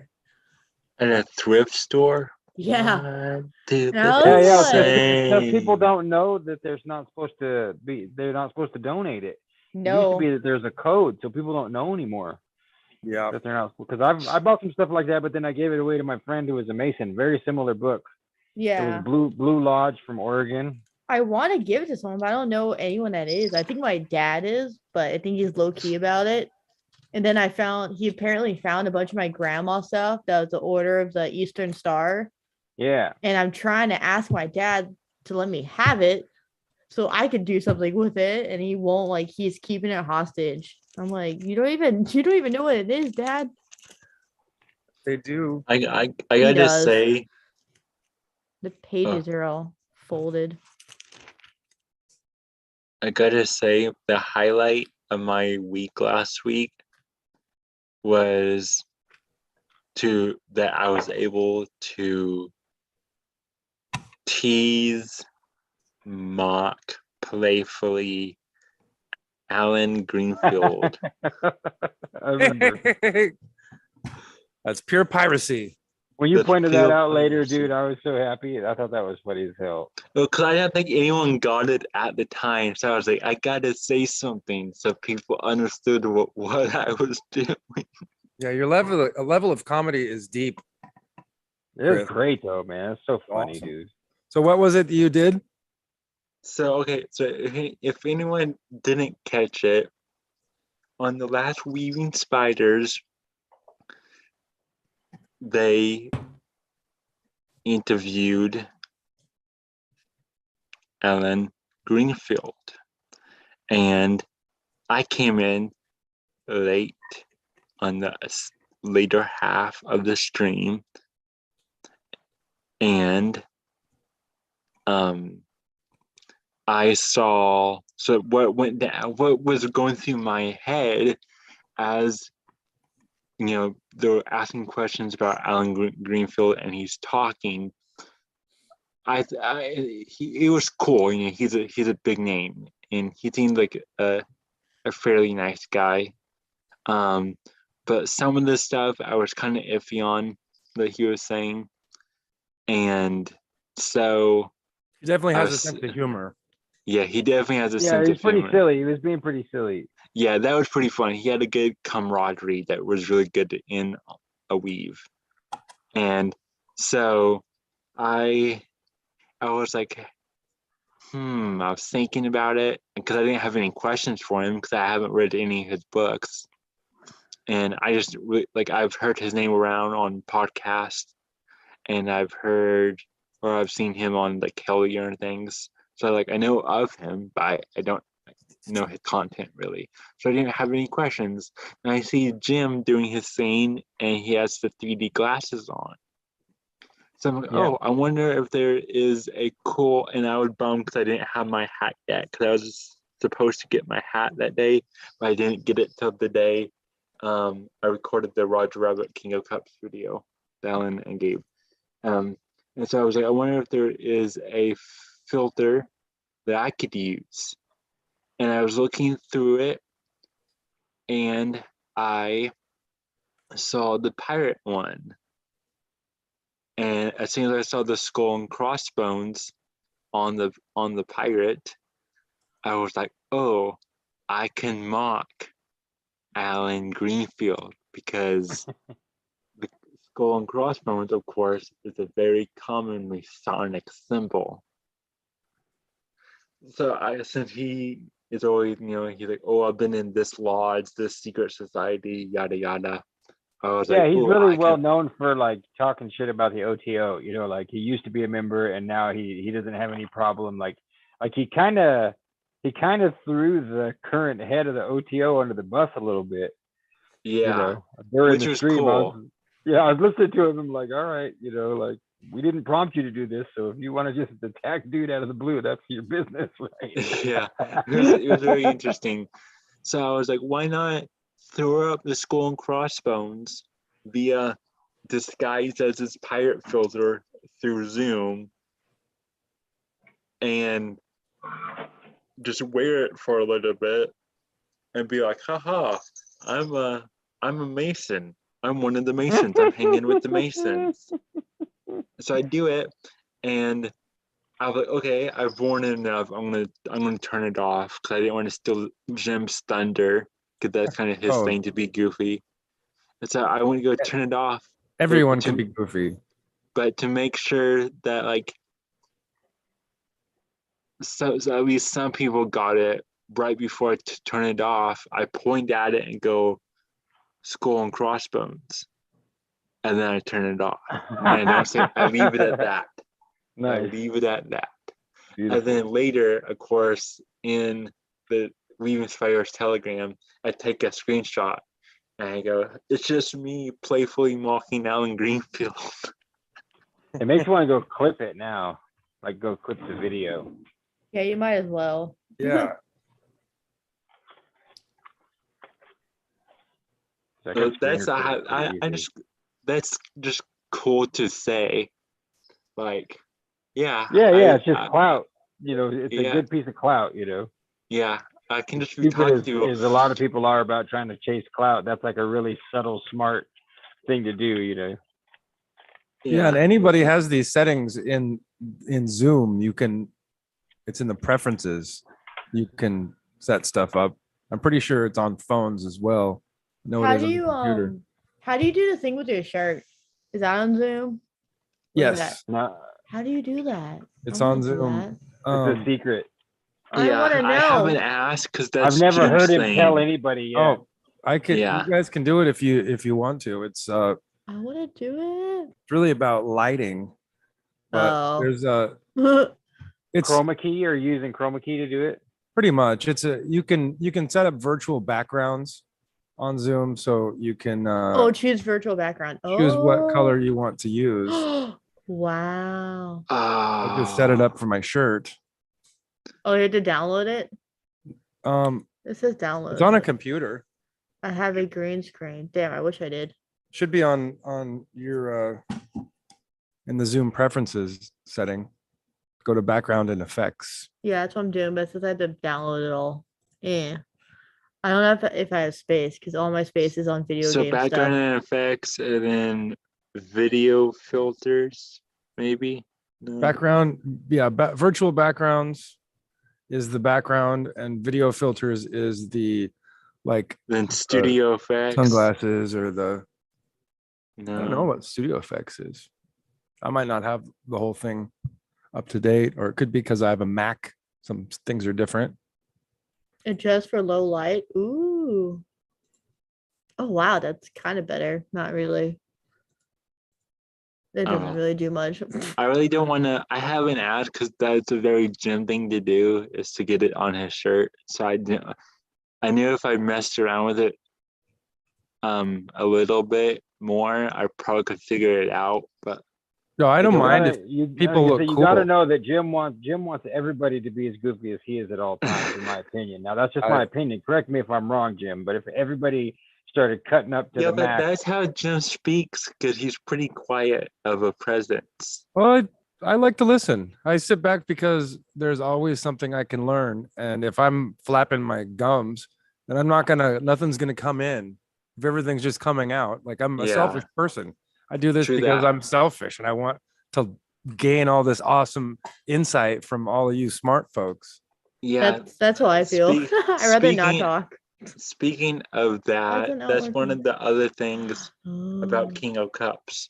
Yeah, it's a place for me to put my research so I can document You could it. you could But change your I- lip color, a mustache and beard, your eyebrows.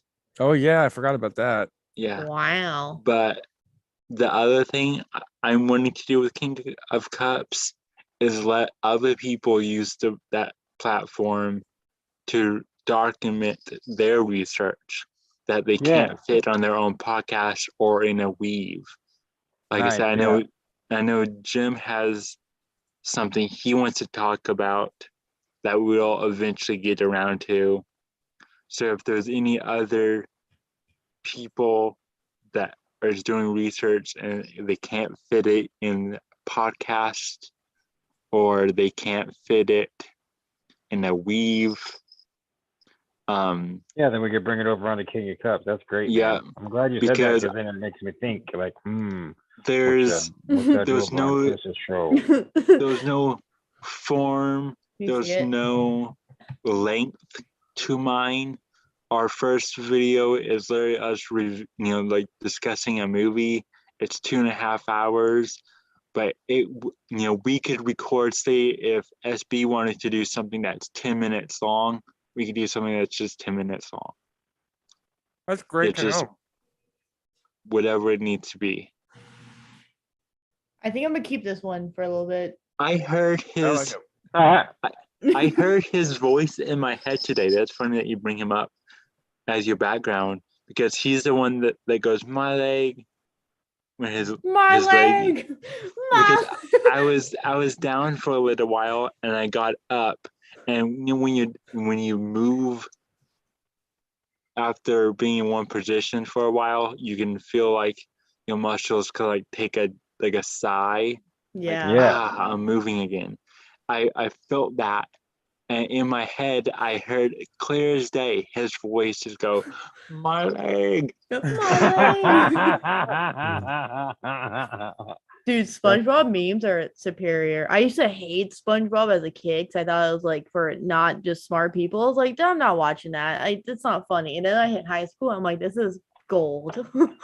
SpongeBob's pretty good. I wanted to hate it for a long time, but it really is pretty good. It's a meme magic. It really The only is. memes that I like better than SpongeBob memes is classic Spider-Man cartoon. Oh memes. yeah. When they're all pointing at each other. I want to do that for Halloween one year. Like everyone dresses up as Spider-Man and we all just stand there pointing at each other. Like I really want to do that. It'll be like the second coming of that Halloween that everyone dressed up as clowns and started scaring people. Oh It'll yeah. just be everyone standing still pointing at each other. Like on a Everybody roof like- in a tree, and then on the Well, if we make it to your big festival, we could do it all over the festival, but like literally try to get Oh. 1,000 different shots, you know. that would be so funny because people there always dress up as lifeguards too, and they pretend like they're drowning, and then they pretend like they're saving them, and it's so funny. Well, oh yeah, there was a bunch of people last year that dressed up as giant yellow not yellow, orange cones, like street cones, you know? That's cool. And they were walking around and then they would just stop and like stand still in front of someone and drop down. Yeah. So people had to like go around them. And they were Yeah. doing it so much I that love it. they were doing it so much that the security guards actually started asking like, hey, can we actually use you to help to like, bottle neck these Nice. people? So like they started like working with security and they're just giant cones.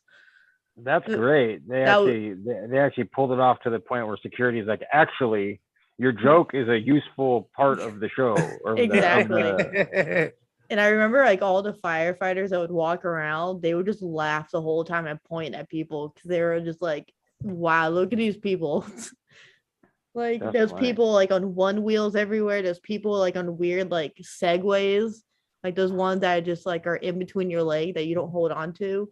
Yeah. There's people that were like just doing Yeah, the Jim works weirdest with a guy stuff. that rides that thing down the street to come talk to us.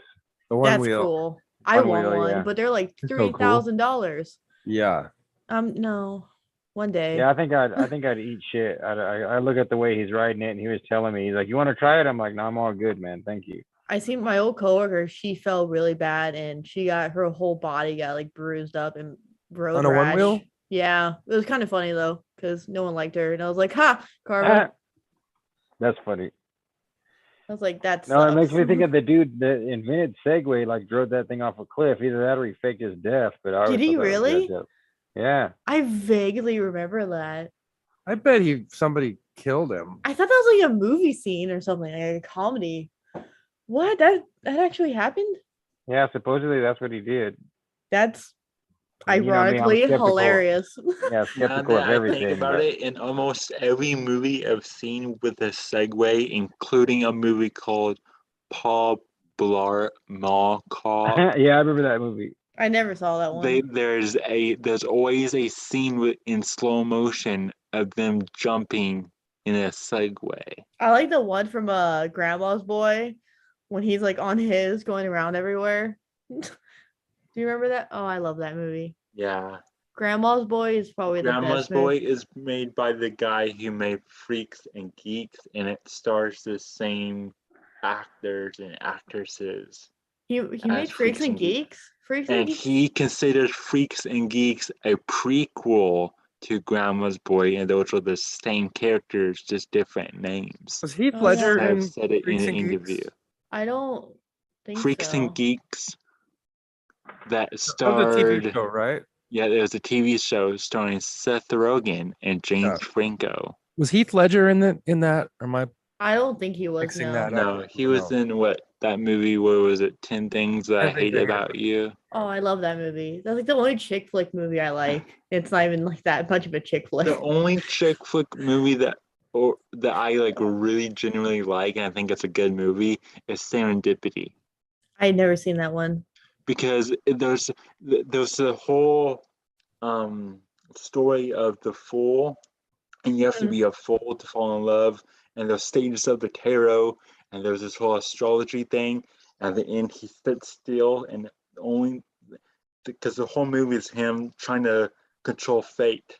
And then at the end, when he decides to not control fate and sit still and look up at the night sky, is when his love comes to him. Who's in Serendipity? I forget his name. I'll have to look it up. Is that comedian from Friends? No, I hate Friends. Matthew Perry? I can't no, watch it's that. not Matthew Perry. Fools Fall in Love. With Selma Hayek and Matthew Perry. That's what I was thinking of. Oh God, I'm glad I It's never Fools saw that Rush movie. In. Fools Rush In. Yeah. Because that was going to be my line when I run in late, and I had this hat on. I was going to say, "Fools Rush In." No Matthew Perry. That's a hilarious synchronicity. Yeah. Speaking of synchronicity and serendipity, Serendipity is a 2001 American romantic comedy film directed by Peter Chelsom, written by Mark Klein, and starring John Cusack and Kate Beckinsale. Beckinsale? Yeah, Beckinsale. Yeah. The film grossed $77.5 million on a $28 million budget. I Yeah. don't know what background to put on here now. I know it's tricky. I'm gonna be on a mission now. This is gonna be my new thing. It's addictive. Super fun. Okay. But yeah, it's Serendipity is one of those interesting. It's one of my mom's favorite romance films, and she made me sit down and watch it a few months ago, again. And I sat down and I started watching it. I go, "There's all this astrology tarot symbolism in it." Like, what is a romantic comedy? What are you talking about? Like, I don't know if you know this, Mom, but But it was that's like kinda really funny. cool because, like, of course, that's how love is. You can't control fate, you know. if I had to like bring up stuff like that to my mom in a movie, she's like, "Why are all my kids like this?" I'm like, I don't know. My mom thinks it. She always will say like, "Oh, you're taking it too seriously. It's just a movie." Is that why maybe I was taking Who Framed Roger Rabbit too seriously in that case? I haven't seen that movie in a long time. I can remember some scenes, and you're right. No, people say that, but come on, just because they don't see the reality that's right before their face, that's not our problem anymore. I know. The world I has had since it. changed to where us conspiracy folks are now ruling the world, and everyone else is just our slaves, because we were right about everything, and it keeps getting proved more and more and more. Like every time you try to be like, all right, that's it, they finally proved it all right. They come out and they like drop all the Pfizer docs, and they're like, everything they said is true, plus 10 million worse things. That's And then the yeah. coin Going in on and on. and then the coin in the cookie jar that Alex Jones is right. Yeah. Oh, yeah. Forever. Yeah. Exactly. Yes, but yeah, I had a similar conversation recently with Rachel, because I was trolling her on purpose. I was being a That's sneaky bold. little troll. Yeah, that's brave, And man. She brought up the like the roots of trolls and how it's been changed. And she goes, "Oh, was this too serious?" I go, "No." I think it's fun talking about these subjects. And so I said the same thing. I go, if you're like me, my mom says anytime I bring up these things that are too serious, but those are just, I guess you can call them normies in a way. And NPCs. when we're vibing and you're with like-minded people, it's not being serious. You're being seriousful, right? Yeah, exactly. The And I serious came fool. up with a phrase. How does a wise man play? Go on. Go Good on. question. That's it. That's the end of the phrase. How does a wise man play? Yeah, no, that's smart. I was thinking hard real quick. Well, speaking of wise men, I was going to ask Martin if he felt like reading tonight. Yes. Yeah, let's get a read in. You bet. Nice. Just gonna Okay. mess- Segue. Get my mind off all this itching. Oh, Martin, I feel bad for you, man. Yeah, that sucks. Yeah. Oh, you can't I really got see it. bites on me too. Okay, I guess you can kind of see this picture. You just got to move your chair. I know. Just you see it? I'm here for the wholesome content. I'll be here all week. Nice. We did a whole show on Picture Show. I guess you already watched them all a million times. This is true. What do we call it? The memes address or something? Remember, Jim? I remember the show. I don't remember the title. I That's don't a remember the really title either. that's a really cool documentary on memetic magic, the origin of memes and It's meme magic. real. It is And real. it's essential Real. to a little frog who's behind you. Okay, Martin, go. All right, Chris. Thanks. Here we go. Zanoni, book 2. Art, Love, and Wonder. Diversi aspetti in un confusi e misti. Different appearances confused and mixed in one. Centauri e sfinghi e pallide gorgoni.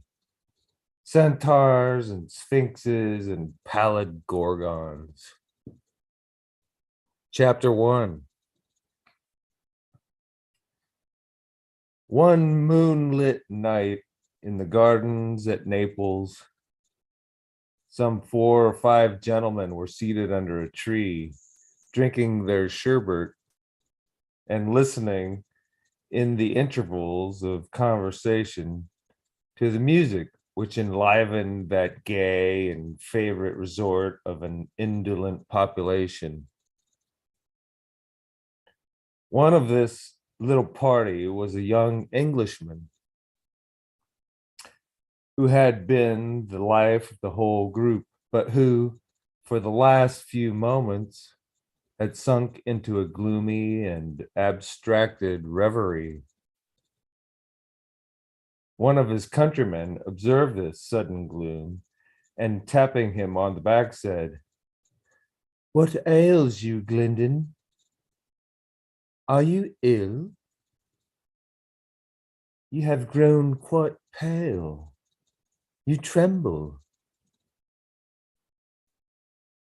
Is it a sudden chill? You had better go home. These Italian nights are often dangerous to our English constitutions." "No, I am well now. It was a passing shudder. I cannot account for it myself." A man, apparently of about 30 years of age and of a mean and countenance strikingly superior to those around him, turned abruptly and looked steadfastly at Glendon. I think I understand what you mean, said he. And perhaps, he added, with a grave smile, I could explain it better than yourself. Here, turning to the others, he added, you must often have felt, gentlemen, each and all of you, especially when sitting alone at night, a strange and unaccountable sensation of coldness and awe creep over you. Your blood curdles, and the heart stands still, the limbs shiver, the hair bristles. You are afraid to look up, to turn your eyes to the darker corners of the room. You have a horrible fancy that something unearthly is at hand.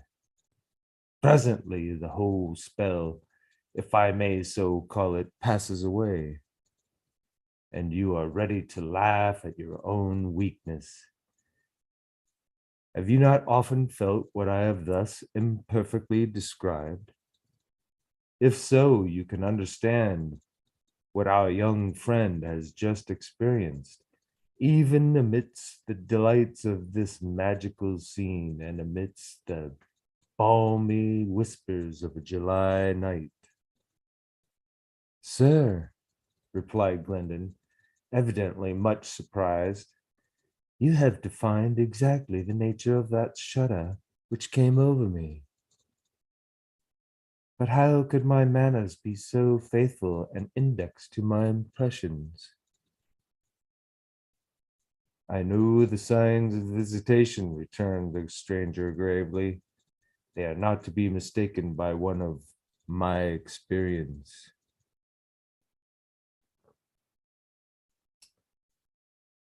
According to one of our national superstitions, said Mervale, the Englishman who had first addressed Glendon, the moment you so feel your blood creep and your hair stand on end, someone is walking over the spot which shall be your grave. There are in all lands different superstitions to account for so common an occurrence, replied the stranger. One sect among the Arabians hold that at that instant God is deciding the hour either of your death or of someone dear to you. The African savage, whose imagination is darkened by the hideous rites of his gloomy idolatry, believes that the evil spirit is pulling you towards him by the hair. So do the grotesque and the terrible mingle with each other.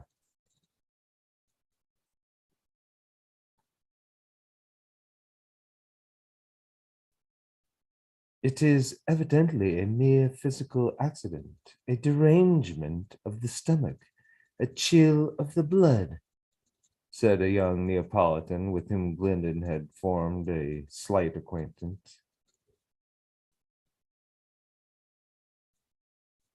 Then why is it always coupled in all nations with some superstitious presentiment of or terror, some connection between the material frame and the supposed world without us? For my part, I think, what do you think, sir?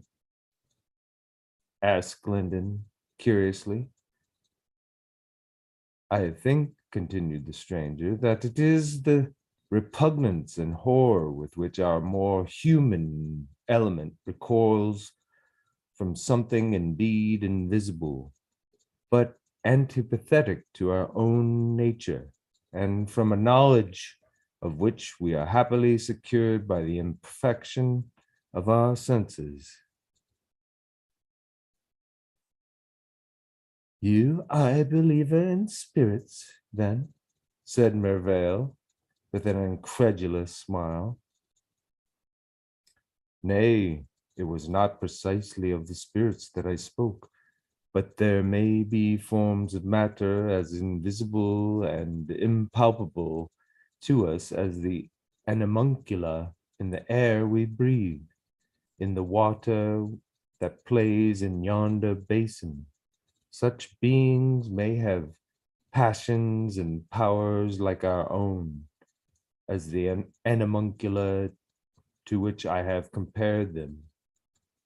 The monster that lives and dies in a drop of water,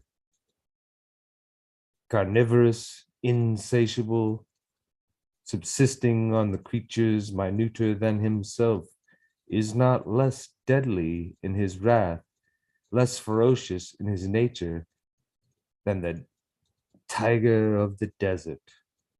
There may be things round us that would be dangerous and hostile to men if Providence had not placed a wall between them and us merely by different modifications of matter.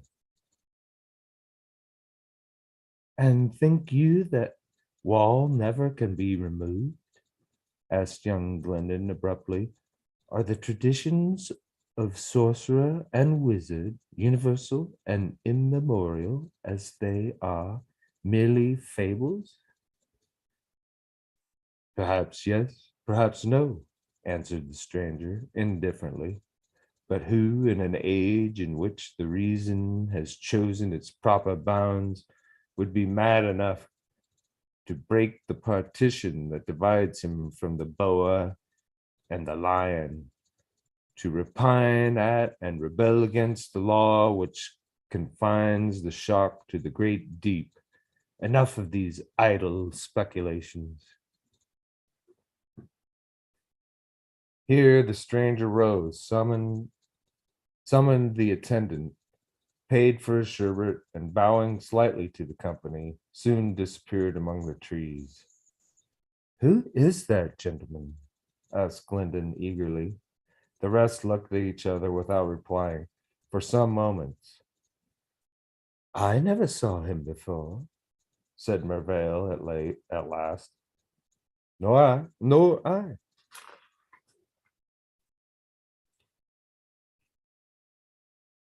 I know him well, said the Neapolitan, who was indeed the Count Chetoxa. If you remember, it was as my companion that he joined you. He visited Naples about 2 years ago and has recently returned. He is very rich, indeed, enormously so. A most agreeable person.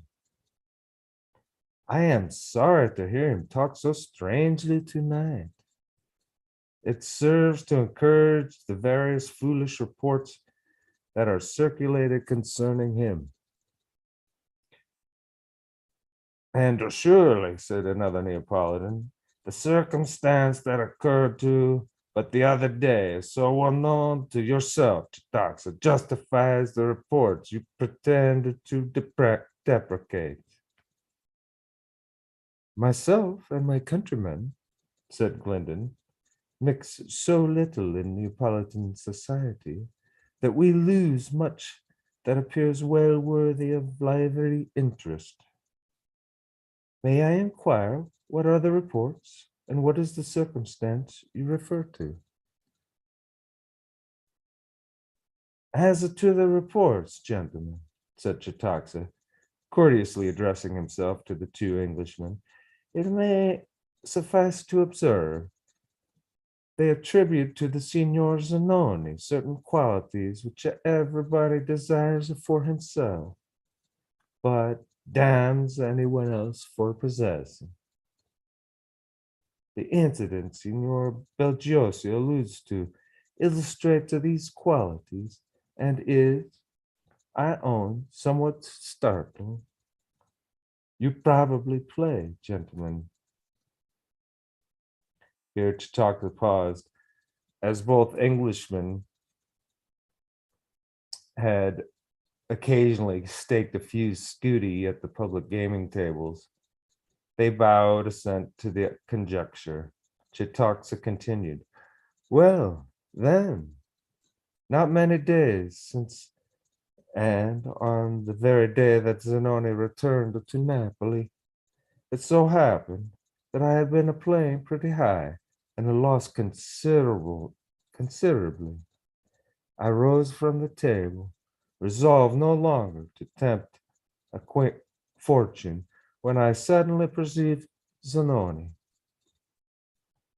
whose acquaintance I had before made, and who, I may say, was under some slight obligation to me, standing by a spectator, ere I could express my gratification at this unexpected recognition. He laid his hand on my arm. You have lost much, said he, more than you can afford. For my part, I dislike play, yet I wish to have some interest in what is going on. Will you play this sum for me? The risk is mine. The half profit's yours. I was startled, as you may suppose, at such an address, but Zanoni had an air and a tone. With him, it was impossible to resist. Besides, I was burning to recover my losses, and should not have risen had I had any money left about me. I told him I would accept his offer, provided we shared the risk as well as the profits. As you will, said he, smiling. We need have no scruple, for you will be sure to win. I sat down. Zanoni stood behind me. My luck rose. I invariably won. In fact, I rose from the table a rich man.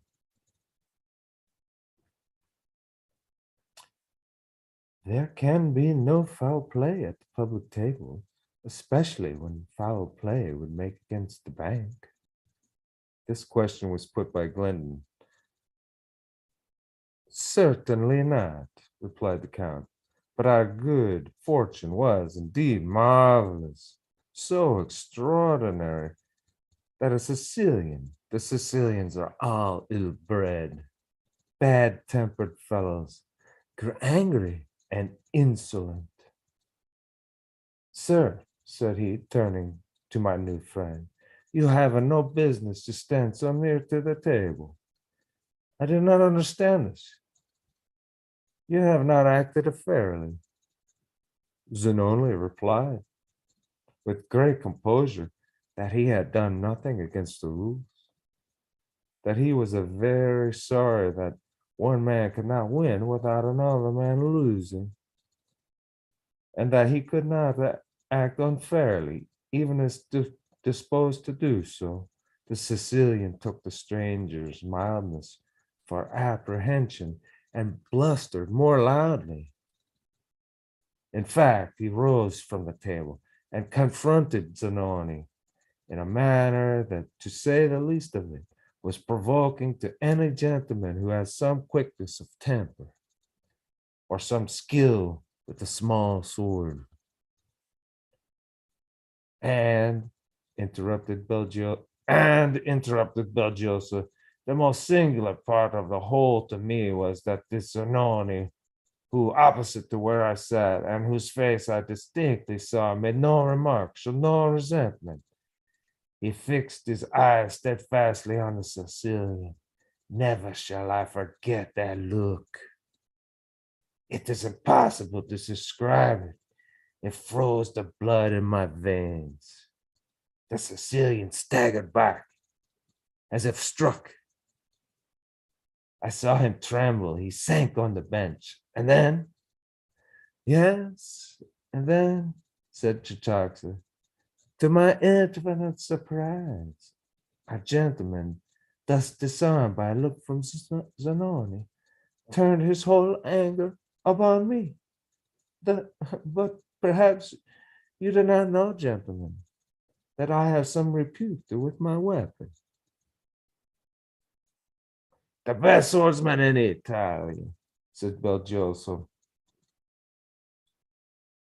Before I could guess why or wherefore, resumed Chitaxa, I found myself in a garden behind the house, the Dughelli, that was the Sicilian's name, facing me, and 5 or 6 gentlemen, the witnesses of the duel about to take place around. Zanoni beckoned me aside. Did I miss anything? Man will fall. Oh, sorry. You're fine. Said he. This a man will fall, said he. When he's on the ground, go to him and ask him whether he will be buried by the side of his father in the church of San Gennaro. Do you then know his family? I asked with great surprise. Zanoni made me no answer, and the next moment I was engaged with the Sicilian.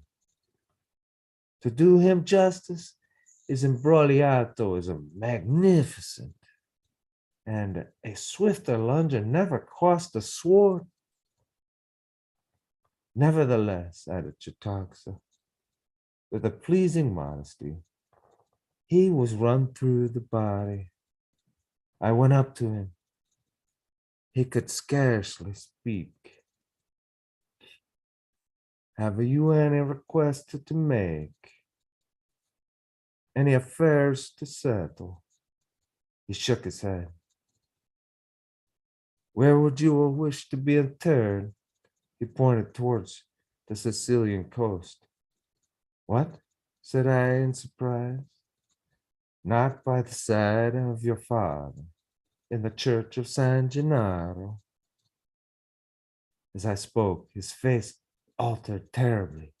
He uttered a piercing shriek. The blood gushed from his mouth, and he fell dead. The most strange part of the story is to come. We buried him in the church of San Gennaro. In doing so, we took up his father's coffin. The lid came off and moving it, and the skeleton was visible. In the hollow of the skull, we found a very slender wire of sharp steel. This caused a surprise and an inquiry. The father, who was rich and a miser, had died suddenly, been buried in a haste. Once awakened, owing, it was said, to the heat of the weather. Suspicion, or once awakened, the examination became minute. The old man's servant was questioned, and at last confessed that the son had murdered the sire. The contrivance was so ingenious. The wire was slender that it pierced to the brain and drew but one drop of blood, which the gray hairs concealed. The accomplice will be executed. And Zanoni, did he give evidence? Did he account for it? No, interrupted the Count. He had declared that he had by accident visited the church that morning, and he had observed the tombstone of Count Ugali, that his guide had told him the Count's son was in Napoli, a spendthrift and a gambler.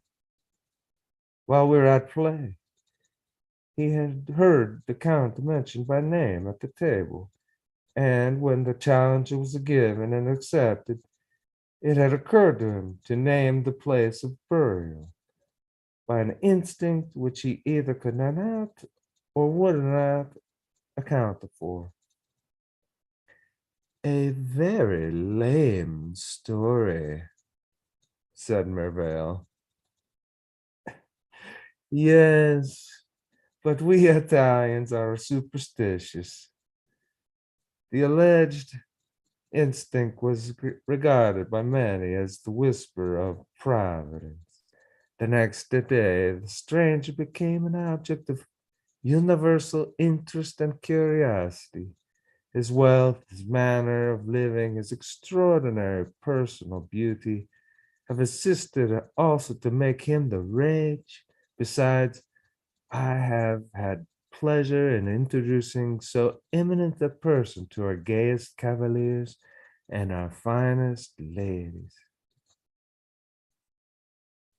A most interesting narrative, said Mervale, rising.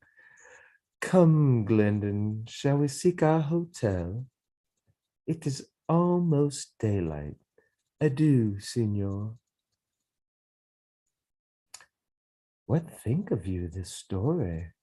Said Glendon as the young men walked homeward.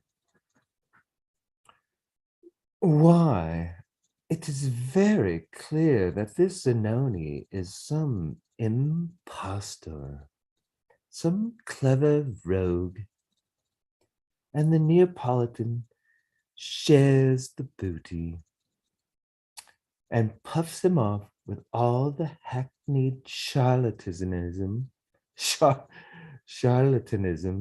of the marvelous. An unknown adventurer gets into society being an object of awe and curiosity.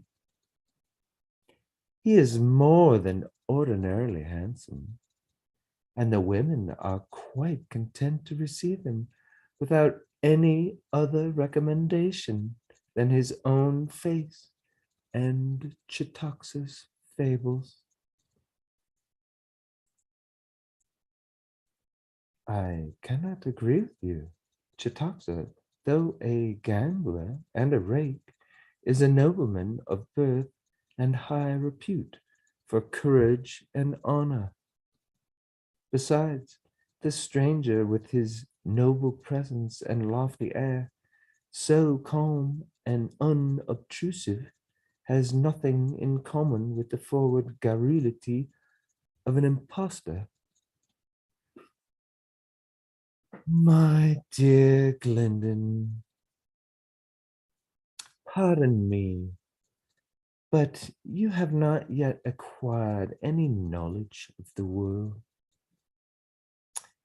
The stranger makes the best of a fine person, and his grand air is but a trick of the trade.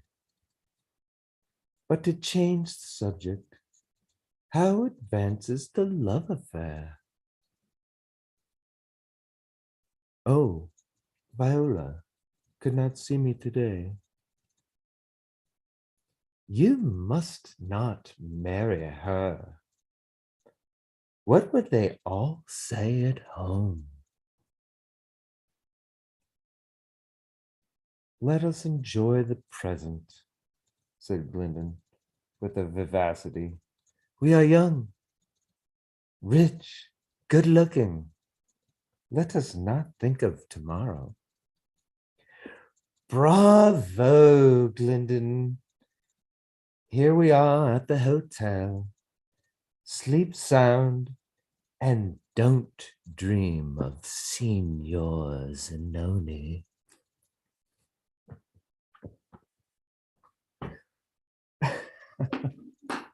Mervale's a putz. That was great.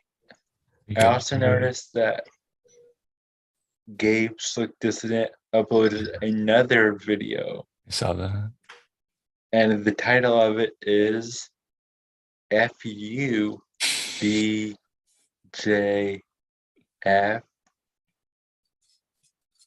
Nice. Fuck that guy, Benjamin Franklin. Yeah. I've got names in a jar. Yeah, thanks for the reading, man. That was good. Yeah. I'm gonna bail out of here, but that was You should do that as a career, like read Yeah, books. absolutely. You Yeah. could definitely do it. You Yes. could definitely make money just reading Martin for sure. Yeah, I love listening to him read. I was just closing my eyes and relaxing. I was wondering if you fell asleep or not. I know. Yeah, I I was was wondering. purpose- I was like, I was huh. purposely doing the whole cartoon thing where I cover my eyes with my hat, and I had folded my hands, and I was like doing the whole like cartoon cop sleeping type of thing. You You're a disappeared. beautiful soul. I'm ready to draw another name, another winner for tonight. All right. Good night, you Yeah. guys. Good Good night. night. Night, SB. Good night, SB Alger. Who's going to be the next winner? Hey, fat boy. You want some Can more we beer? psychically guess who's the next winner of Psychic Bingo? Could we get a double prize if we guess who you draw? That'd be cool. You get the prize of being right. I You get a good clap. Yeah. don't even know who's on the list.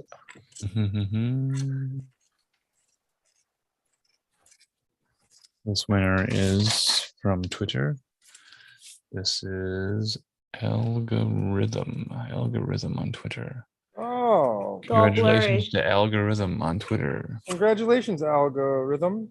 It's blurry.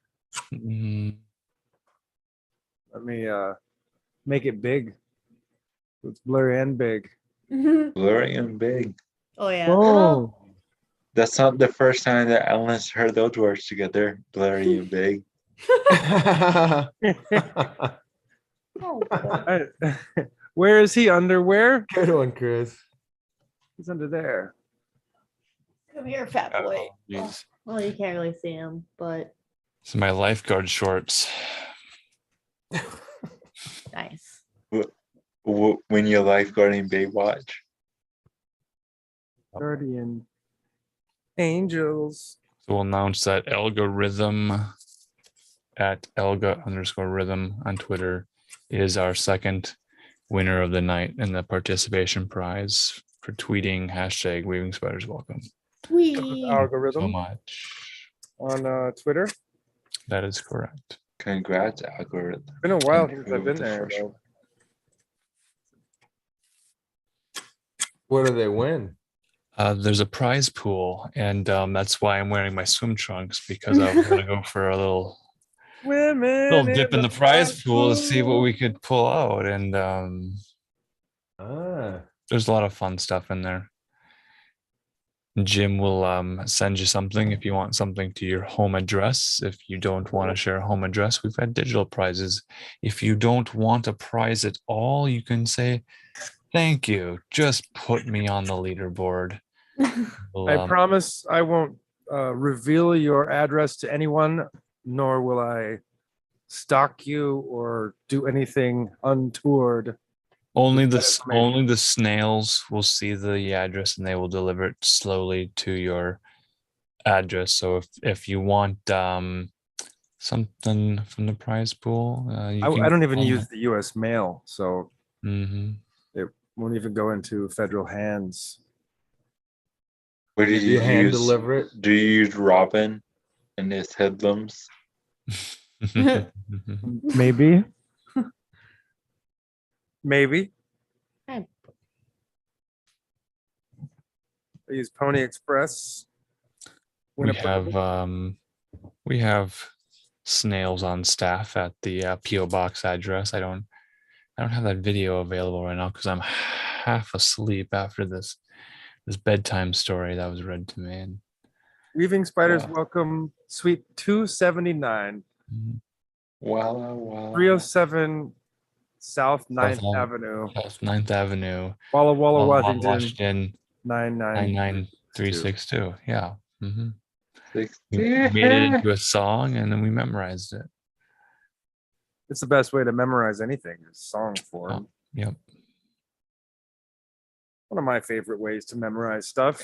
Who sing that song? Who did an amazing job at it? think that was Tom Waits, perhaps, did that. Wow. Based off of a Charles Bukowski poem, I think. That's how I memorized the periodic tables of elements in high school. It was with we didn't start the fire. It was always burning since the world's been turning. Hydrogen, helium, lithium, beryllium, boron, carbon. That's as far as I can remember now, but I used to have it all memorized because of that one Billy Joel song. Yeah. That's better than what they tried to teach us. They were using like Disney songs and transforming them into reminders. Disney songs like for the movies. Yeah. That's terrible. Then you have a stupid song in your head all day. Yeah. I mean, not like Billy Joel isn't rough to have in your head. I am now a pumpkin. Good night, everybody. Good night. Good night, everyone. Good night. Good night. Good night. I think we'll have to call it a night. Yep. We love you all. See you.